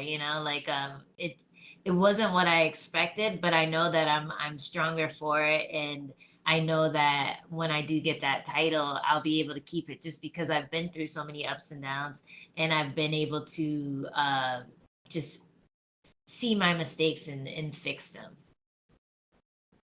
You recently made your debut on the broadcast as an analyst. How did you prepare for that? Did Dominic Cruz just give you a crash course at Alliance, or how did it go? It's pretty funny. Like I picked Dom's brain a bit. I picked Karen Bryant and Laura Senko. They were all like really supportive. I've known those guys for a long time. And my husband actually was a big help because he would give me this Michael Bisping impersonation when he would relay just back and forth banter. So we would kind of banter about the fight card and try to anticipate what would happen, and then I try to roll with his silly like Michael Bisping impersonation comments, and it was pretty fun. So I think all those things helped me just bring my best self forward when I did the broadcast, and I got a lot of good comments about it. So I'm pretty happy with how I did. I mean, we all know Michael Bisping. Was his impersonation on point, or were you like, babe, that's not Mike at all? It was pretty good. He's Scottish, so all the British guys, they kind of know each other's accents. It was a pretty good. I think it was spot on.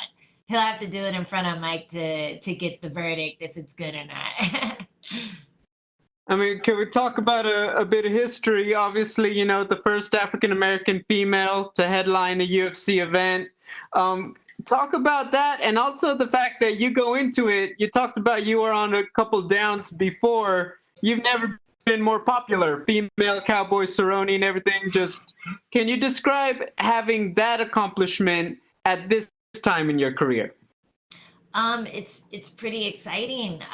Like I said, when I fought Andrade, I thought it was a big deal because her next fight was going to be a title fight. But we weren't co-main event. We weren't main event. And now that I'm fighting Michelle and it's main event after being my first co-main event with my fight against Gadelia, it's just I can see the growth. I can see how far I've come when it comes to just like the fandom that's attached to me. I can see how far I've come skill wise.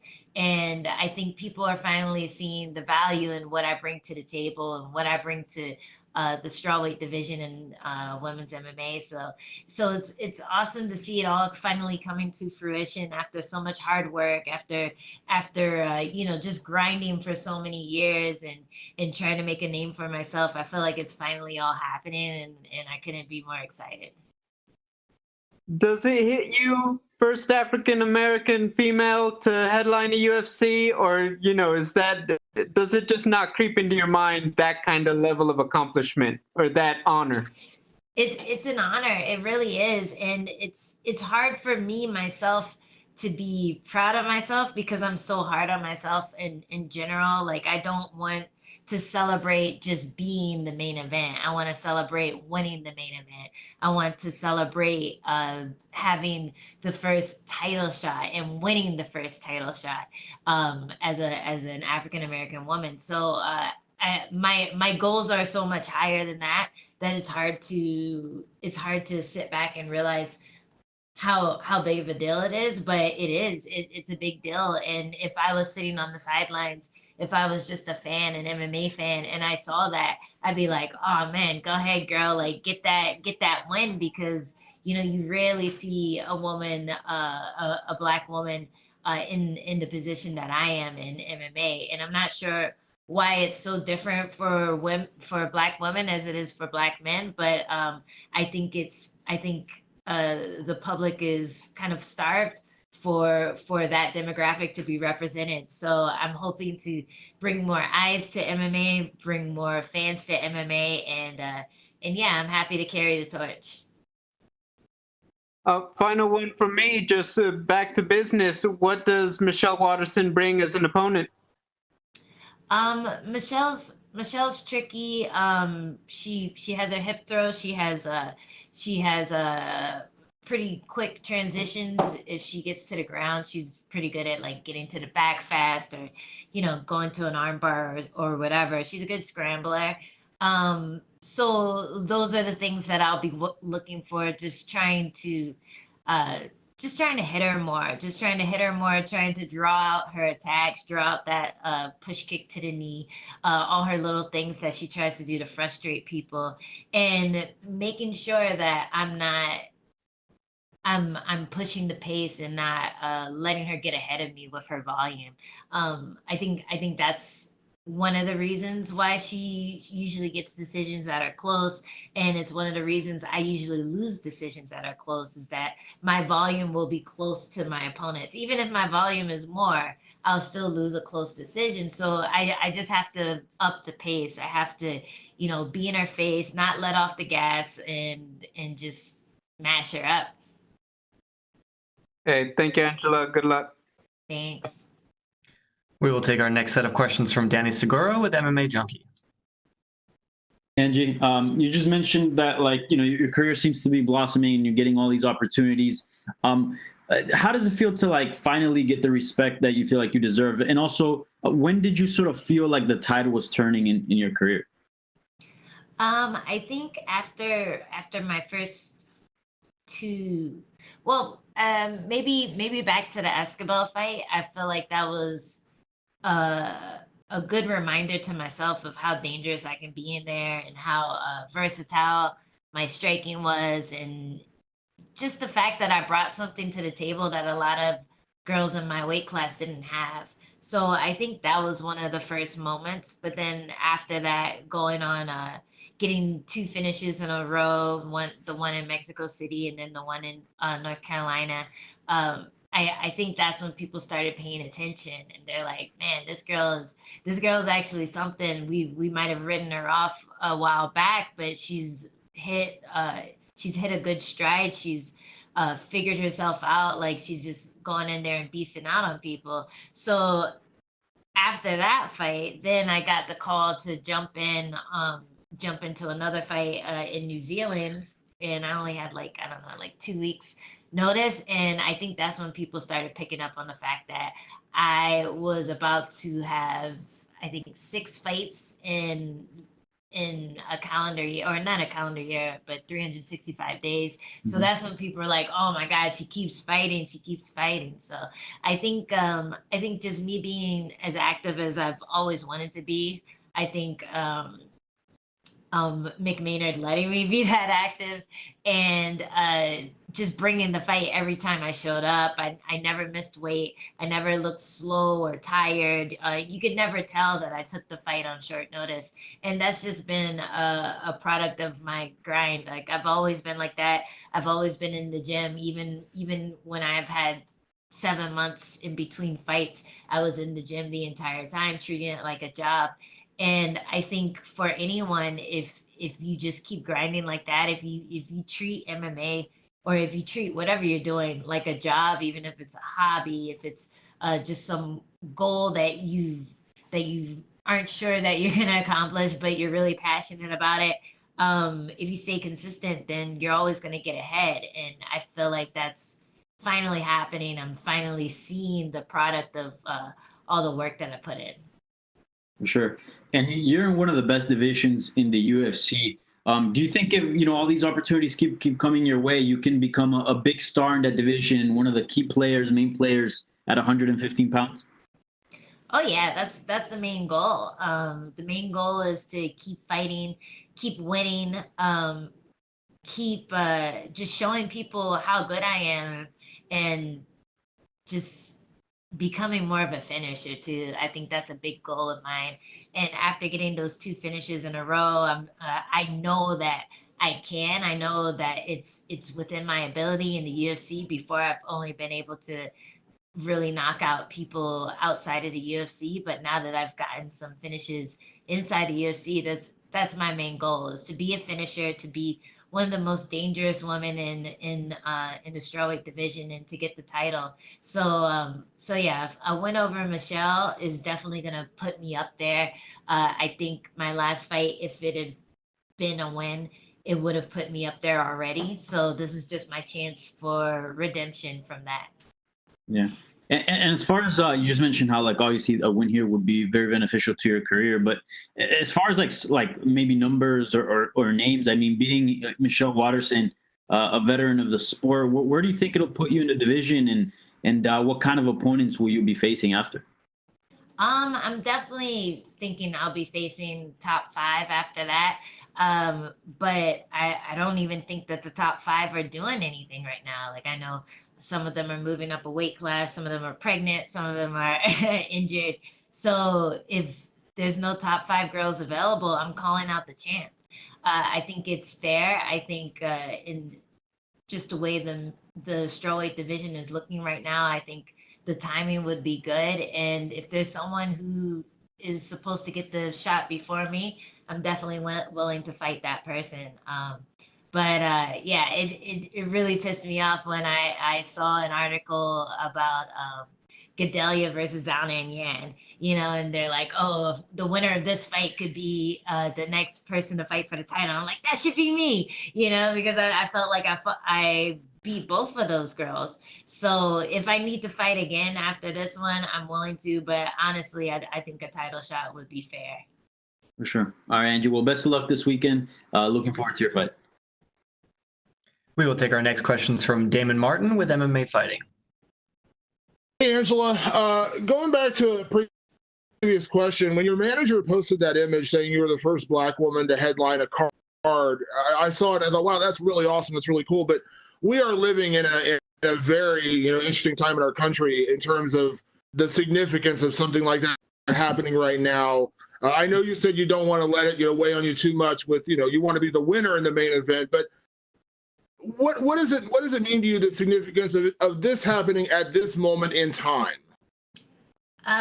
It's big, and I didn't even realize how big it was until he mentioned it to me. And I think in a time like this, people need heroes. People need someone to look up to, someone to root for, and just the fact that this hasn't happened yet is indicative of the fact that it is important. You know, like a lot of people will say, why does it matter? Well, if it doesn't matter to you, then that's okay. But it does matter to the fans who see that and they're like, finally, you know, finally we have some representation. Finally, we have a face that's in the sport that we love, we've been waiting for it for so long. So yeah, it's really cool to be a part of that. The Black Lives Matters movement is just it's really important, and I think it's really important. I think people try to pretend that it's not, or try to call it things that it isn't, because it's hard to look at the violence. You know, it's hard to say there's something wrong when you haven't experienced it yourself. And I think the reason it's so important to Black people is because they've all had moments where they felt in danger, or they felt like they weren't being considered as human as their white counterparts. And it's not something that disappeared when Obama got elected. It's not something that disappeared once cops got got body cams. You know, it's something that's still hurting the community right now. And I think just with the pandemic going on, and with just, you know, everything just being so divisive right now, it's really brought it to light and really made people pay attention to how hard the struggles are, and you know, the fact that there does need to be some change. So it's kind of a touchy subject for me, you know, because I don't know. It's like, I wish I could do more. I wish I could do all the research and figure out ways to make America a better place, and you know, what actions to take to help get justice for the people who have been killed unjustly, and you know, just it's really hard to think of all that. And the easy thing for me to do is to fight. You know, like if this is something that I could do, if just carrying that burden into the cage is something that I can do, I'm happy to do it, because a lot of times I think a lot of us feel helpless, you know, and it's yeah, it's just such a tough subject, and it gets under people's skin. But the reason it's so touchy is because it's such an important thing. So yeah, I don't know.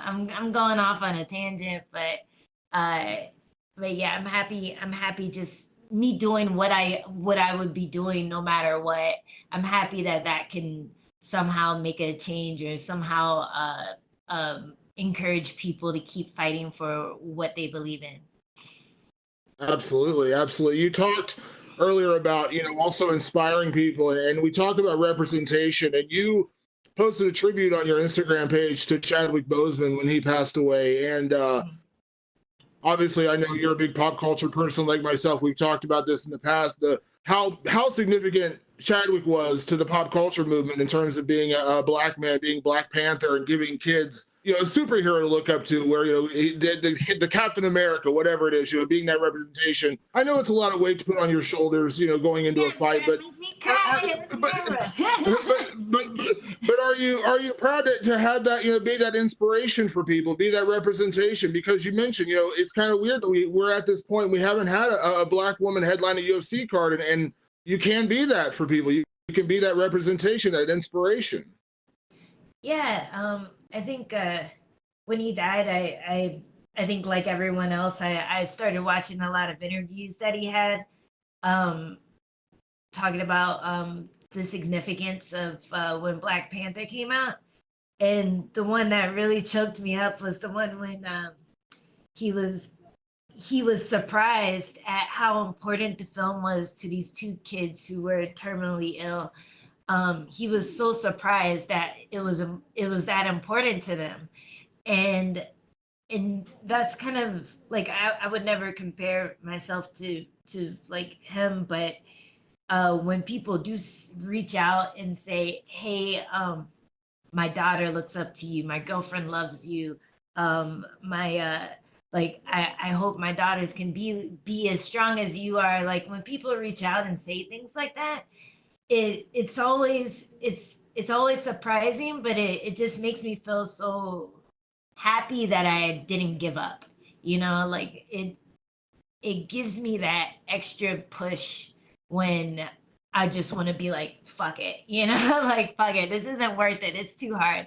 Because fighting is hard. It's really hard. And it's even harder when your entire, like, every time I've lost, it's been on the UFC stage. I've never lost outside of the UFC. So having that magnifying glass on every win, but also every failure, it like people reaching out to me and saying stuff like that, like it's so special, and it's something that you can't is just something that you can't really explain. But you know, representation is such an important thing to so many people. And I remember like when I was a kid, and I would always want the Black Barbie because I'm like, yeah, that's me. Or I would always, you know, watch Rugrats and get extra excited when Susie was on, you know. So it's just like one of those little things where people who aren't starved of it don't realize that they would miss it if they didn't have it, you know. If you're white in America, you've never felt underrepresented, you know. But it's a thing that's important, especially when especially in times like this where you feel like your people are being treated less than human. So yeah, it's so sad, the death of Chadwick Boseman. And I think it was really, I think it was really crazy how strong he was. The fact that he kept all that to himself. The fact that he was fighting cancer for so long, and yeah, it's just another sad loss. It's horrible, but definitely his story is given a lot of people strength, including me. Just seeing that you never know who you're inspiring, and just by going about your day, just by trying to be the best you that you can be, you never know who's looking at that and taking inspiration from that. So yeah, that's, I guess that's all I have to say about that. And last thing for me, Angela, we're in a weird time with with, you know, where we're doing the weigh-ins tomorrow, and you know, we're not going to get the crowd, things like that. You are a person who always has the best weigh-ins, the best walkouts, things like that. I know a little bit of the creativity stamped down with the uniform and things, but anything planned for this main event? Any hints you can give us of what you got in the works for tomorrow or Saturday? Nah, I gave that up a while ago. You know who's really great?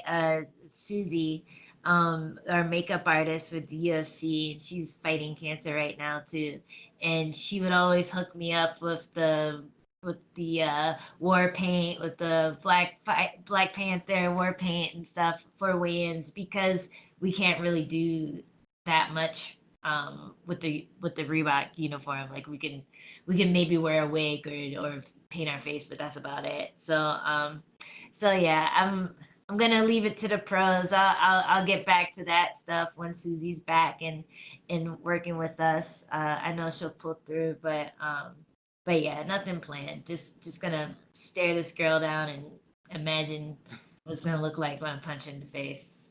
Thank you, Angela. Thank you so much, Angela. That is all the time we had for you. Oh my gosh, thank you.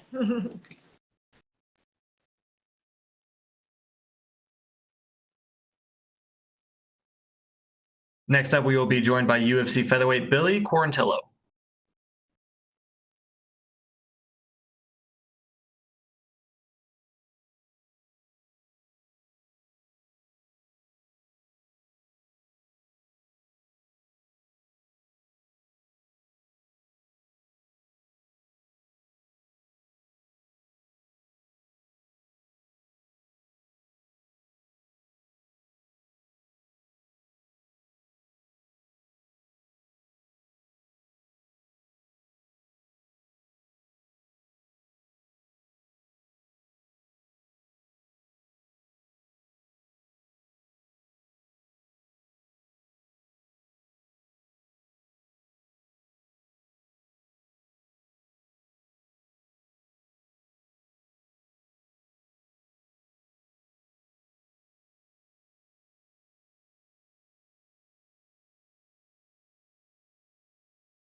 Is this good for the mic? Yeah.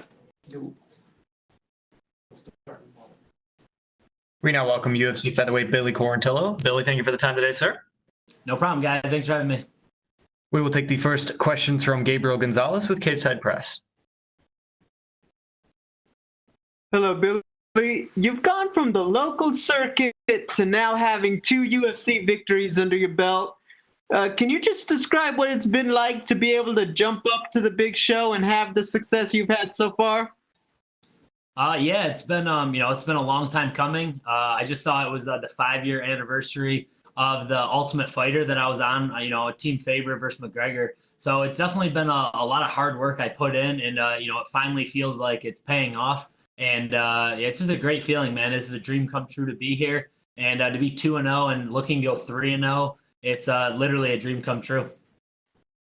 What do you take most from those fights before you made it to the UFC that you helped get you ready? Was it moments? Was it just the overall fight experience? What helped you?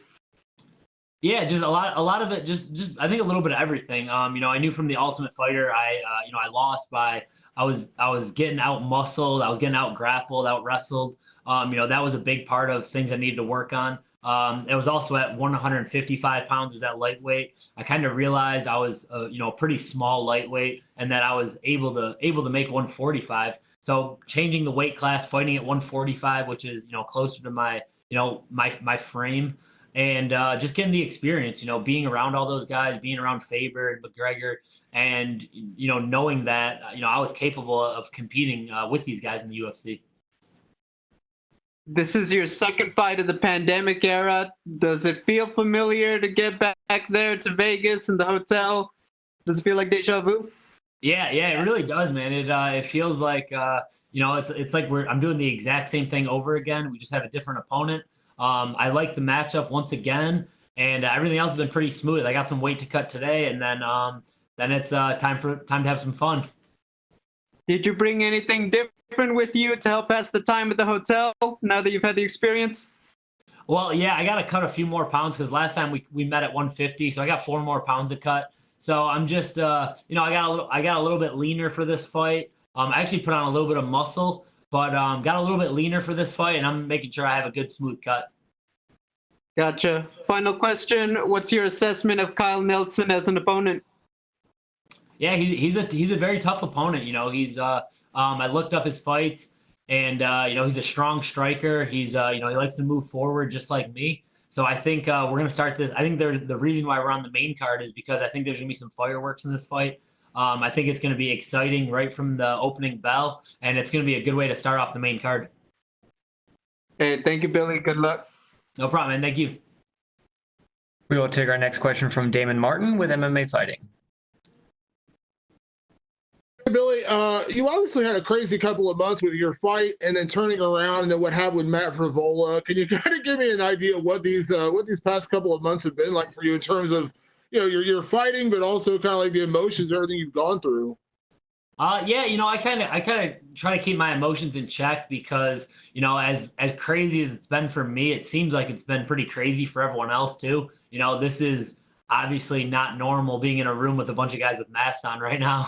But I just the fight was great. It was a risky fight to take at 150. And then to come back, it was unfortunate that I tested positive. I felt, really bad about it, but obviously it was out of my control.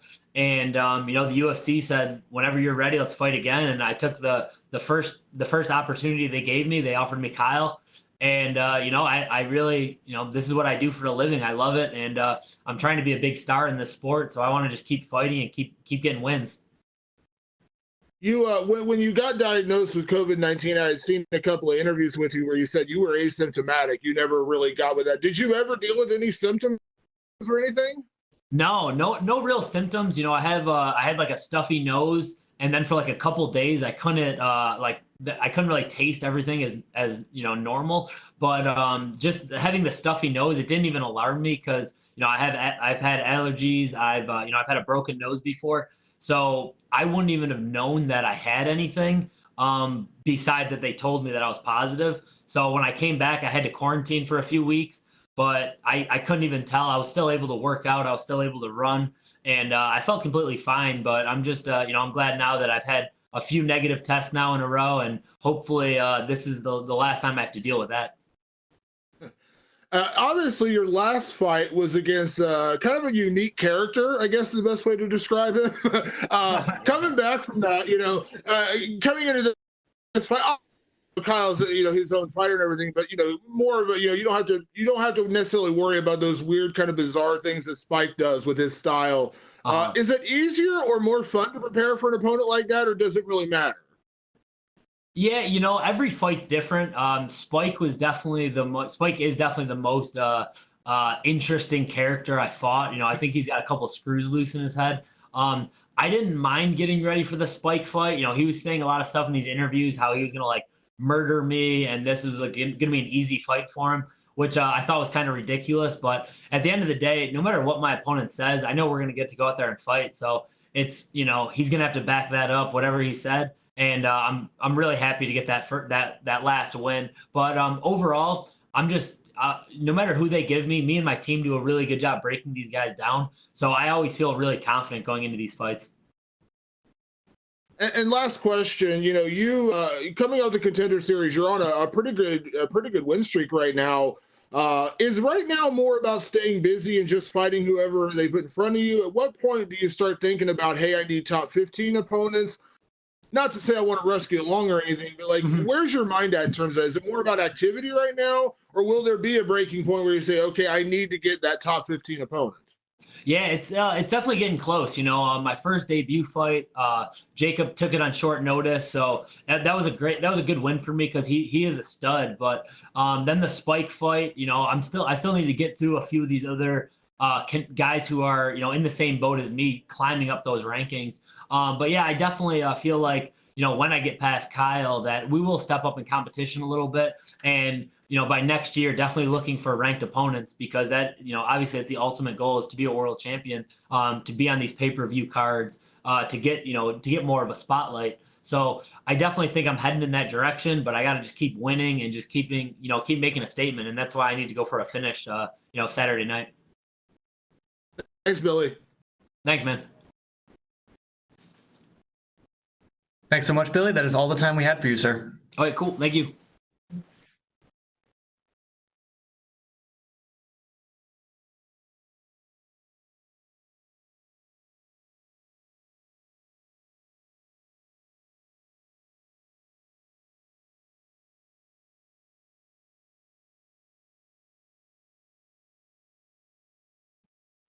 Next up, we will be joined by the number 8 ranked UFC women's flyweight, Roxanne Modafferi.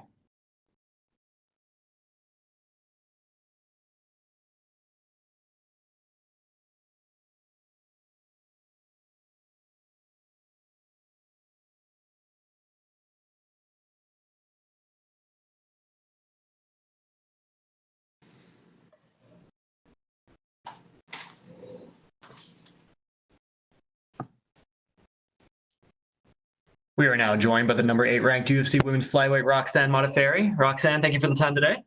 It's my pleasure. Thanks for having me. We will take the first questions from Gabriel Gonzalez with Cageside Press. Hey, Roxanne. People following this fight have probably watched your trash talk about Andrea. How would you grade yourself, on your pre-fight build-up? Excellent. It serves its purpose. Well, congratulations. I was wondering, let's say you ever did dislike an opponent, you just have somebody that you just could not bring yourself to be nice to. Mm-hmm. Do you think you might start talking trash, or what do you think you would say? I would probably just walk by and side-eye them like that. Probably. I really suck at trash talking or anything like that, so I just kind of do it to amuse myself, really. I gotcha. Working at a syndicate, you and your teammate Jojo are both trying to get to a title shot. I feel like we haven't seen you guys talk about this, but do you guys have that agreement not to fight each other? Well, we've been kind of rising in the ranks next to each other for a long time. We kind of don't plan to fight unless it's for the title. That's kind of the understanding we have, and we're just enjoying being teammates. I mean, because you two are both kind of right there, do you guys talk about it a lot? Do you guys sit there at the gym? It's like, hey, we're going to take over the flyweight division, or is that just something that doesn't come up? Pretty much, you reporter guys ask me that way more than we ever talk about it in the gym. every interview. Gotcha. Talking about this fight, obviously it has a lot more attention with the shakeup to the card. Do you feel like a big win here really helps propel you forward in the rankings? Man, I'm trying not to worry too much about the rankings. I know it's an important part of our careers and contributes to who we're matched up against next. But I really just want to go out there and smash Andrea and get the win. So whatever it takes to do that, I'm going to do it. What's the most different thing about Andrea as an opponent this time compared to the first fight? I think she's improved a lot all around. But I have as well. I think I've added a lot more things to my my arsenal. So I'm looking forward to seeing how this fight's going to play out. Hey, thank you, Roxanne. Good luck. Thank you. We will take the next set of questions from Cote Cruz with the 4 to Win podcast. Hi, Andrea. Can you hear me? Yes, I can. Hey, Roxanne. Nice talking to you. It's a pleasure. I'm coming from Chile, South America. Oh, thank you for coming all that way. Yeah, I didn't move actually, but it's nice to have the technology to talk, right? Okay. So, how do you feel your game is comparing to your last confrontation with Andrea? How do you feel the layers of knowledge and all the things that you've learned through this process of getting to this rematch? How do you feel you come across as a fighter now? I'm constantly training. That's the whole focus of my life right now. I think I've developed a whole lot in my striking game, also my grappling game, wrestling, Roxy Foo, everything. I'm just excited to fight. Yeah, it was a great video. Who came across with that gem of idea of starting this trash talk Roxanne style? I think it was the comedian Jamie Kilstein, and we made the video together with my friend Charlie Hill. That came across awesome. It's a great way to look at you. You're so fun. Yeah, it stuck with me because I remember the stint on The Ultimate Fighter. You were always so positive, so graceful when it comes to talking to your opponent. So I was actually hoping that she's actually going to do it. She's actually going to talk some trash. But there you stand on totally Roxy fashion. And I loved it. How do you feel you're going to be in this fight this time around with Andrea? Do you feel that you're going to go the distance, or you're actually looking for the finish this time? I always look to finish the fight. It doesn't always happen, but I always try to do that. I think my last fight, I wanted to go out there and show what I could do and show that I've improved myself to myself and to my coaches and fans. But this time, I don't care about any of that. I just want to go out there and win any way I can. I want to either smash her on the feet or on the ground or wherever in the midair. I'm just gonna do what it takes to win. That's awesome to hear, Roxy. Best of luck on your fight, and we'll be in touch. Stay safe. Thank you. We will take the next set of questions from Manabu Takashima with MMA Planet. Roxanne, Hello. can you hear me? Yes, I can. All right. Actually, you never say that, but when you fight against Lauren Murphy, you got injured and you didn't make a good prepare the fight. But how recovery you're injured and then how you can prepare to this fight? Yes, I feel like this camp was better. I have, recovered a lot. I'm gonna have a great performance. I feel great. I feel awesome. I'm in shape. My body feels great. I had great preparation, so I can't wait. Okay, and also everybody know that your striking game is very improve a lot. But seems like when you didn't have a good striking, your grappling and your wrestling is it's like more powerful. And now you can make a good striking game. That's why you lost some balance as you are still one of the best grappler in your division. But how do you think about the balance of using striking and grappling right now? I think I have improved, with my striking, and so in this fight, I'm going to go and use all of my skills to get the win. My striking and grappling, and I'm going to control the fight and get a dominant win. Oh, but don't you think about too much using boxing right now? We shall see. You have to wait and see. All right.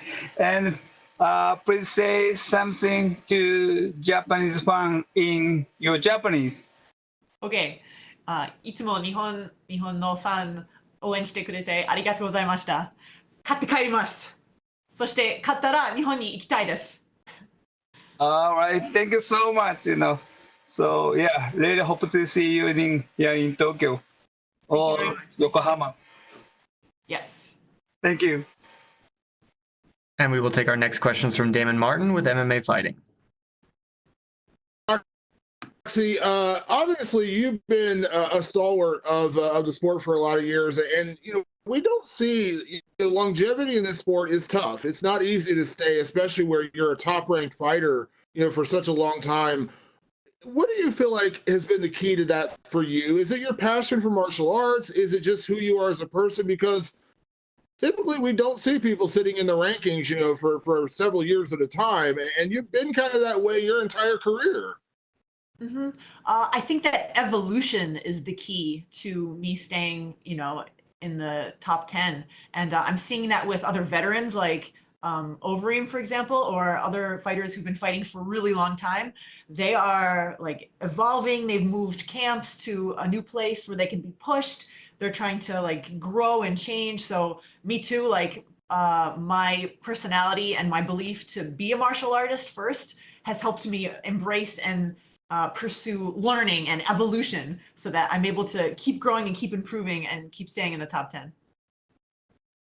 Is that passion a big part of it? I remember when you moved from Japan back to the States and did the Ultimate Fighter and did things to kind of improve yourself. Do you feel like that passion is a big part of what has driven you and what has kept you, growing and evolving in this sport? Because it is tough. We hear all the time fighters talk about getting burned out and they kind of hit that wall a little bit.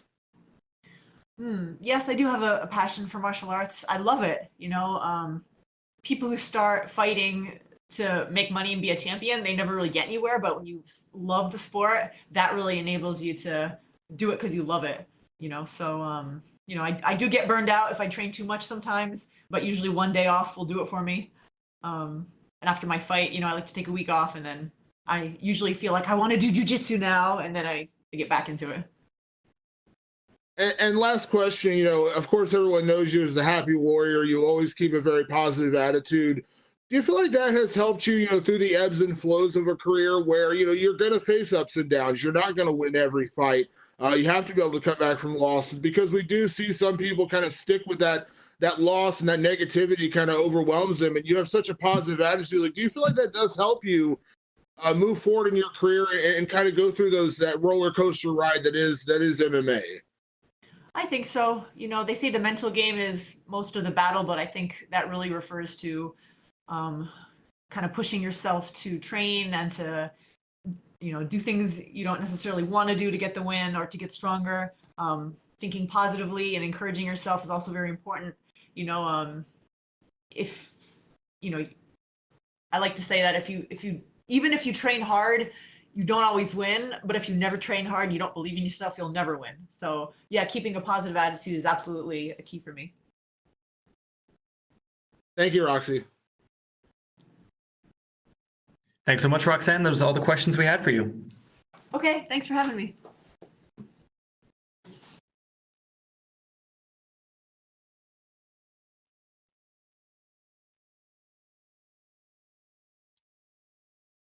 And next up, we will be joined by the last athlete for the day, UFC featherweight Kyle Nelson.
We now welcome UFC featherweight Kyle Nelson. Kyle, thank you for the time, sir.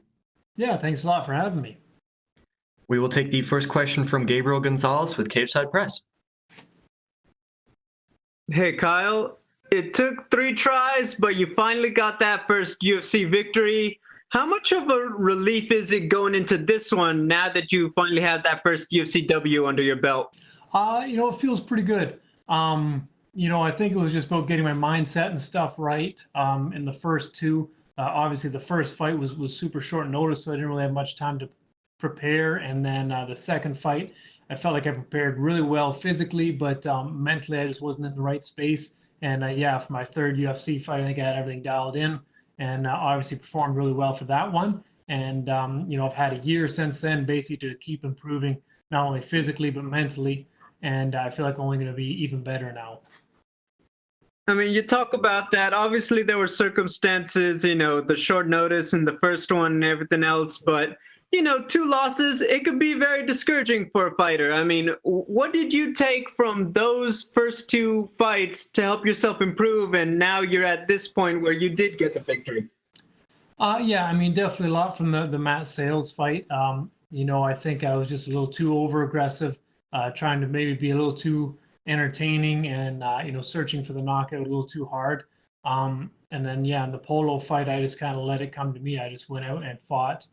You know, how I trained and how I fought before I got into the UFC, and everything came together well. You know, in the Diego Ferreira fight, it was more or less, you know, we got the call on 3 or 4 days, so it was basically just make weight, go in and fight. And but I mean, it was my first time fighting in front of a big audience there in Toronto, Canada. I think there was like 20,000 people. So, you know, I got to experience some of that, and you know, the whole routine, you know, that you go through when you're fighting for the UFC. So that's kind of what I learned from that. How's the training situation changed for yourself since your last fight? I mean, has the pandemic made it easier or harder where you're at personally? Overall, it's probably made it easier. When the pandemic first hit, everything kind of got locked down. So it was more so I just focused on my physical fitness and stuff.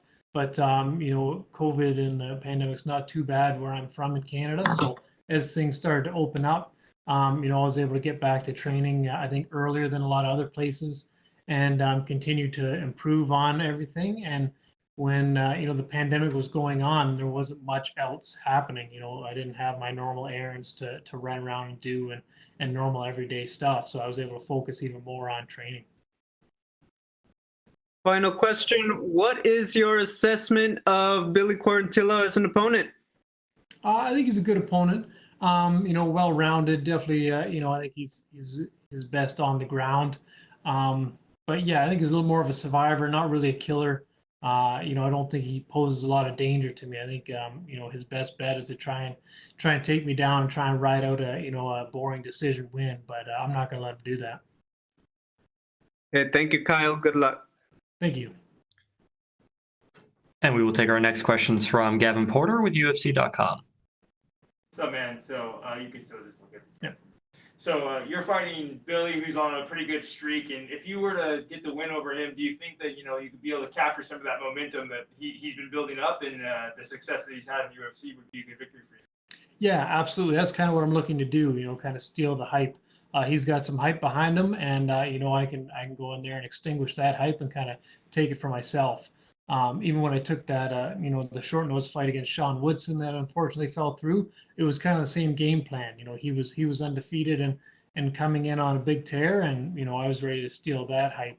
Unfortunately, that didn't happen, so now we're just going to go ahead and steal all of Billy's hype. You get that opportunity on the main card this time, and when you're opening the main card like this, do you view this as an opportunity for you to kind of get more eyes on you than maybe you have had in the past? I'm just going to go about it every other fight, whether it's on the main card, the prelims, or the main event. I'm going to do the exact same thing. So there's no point in me focusing too much on how many viewers there's going to be and how many people are watching. I'm just going to go in and knock them out the same. When you've been away from the octagon for this whole plus year, what have you missed most about competing, and what are you most excited for to get in there and do on Saturday? Yeah, definitely. I miss a lot about competing. That's that's why I train. That's what keeps me motivated. That's why I'm up every day early to run. Without that, you would almost, the fire actually, grew bigger. Waiting for another fight, and yeah, there was a bit of frustration, but I just kept training harder and harder and harder, and I knew when the time did come, I would just be even better. So the improvements I've made in this last year have been amazing, and nobody's going to be able to kind of see that coming. So I'm very excited to get back in there. When you have kind of that frustration and that fire built up, does that kind of mean we're going to see an explosive version of this Kyle coming out on that first round? You're always going to see an explosive version of Kyle. I come with the power, the speed, the strength, and if anything lands on Billy, that'll be it. So I got power in my hands, both my feet, my knees, my elbows. Everything's coming with a lot of heat on it. So Billy's got a lot to be scared about. What does a statement victory look like for you? What do you envision your statement being on Saturday? I would love a one-punch knockout and then just walk away. Finish them nice and early, get in and out, not get hurt, and be ready to jump on another opportunity if something comes up real soon. Perfect, man. Thank you, and we look forward to seeing you on Saturday. Thank you. Thank you so much, Kyle. That is all the time we had for you, sir. Awesome. Thanks a lot.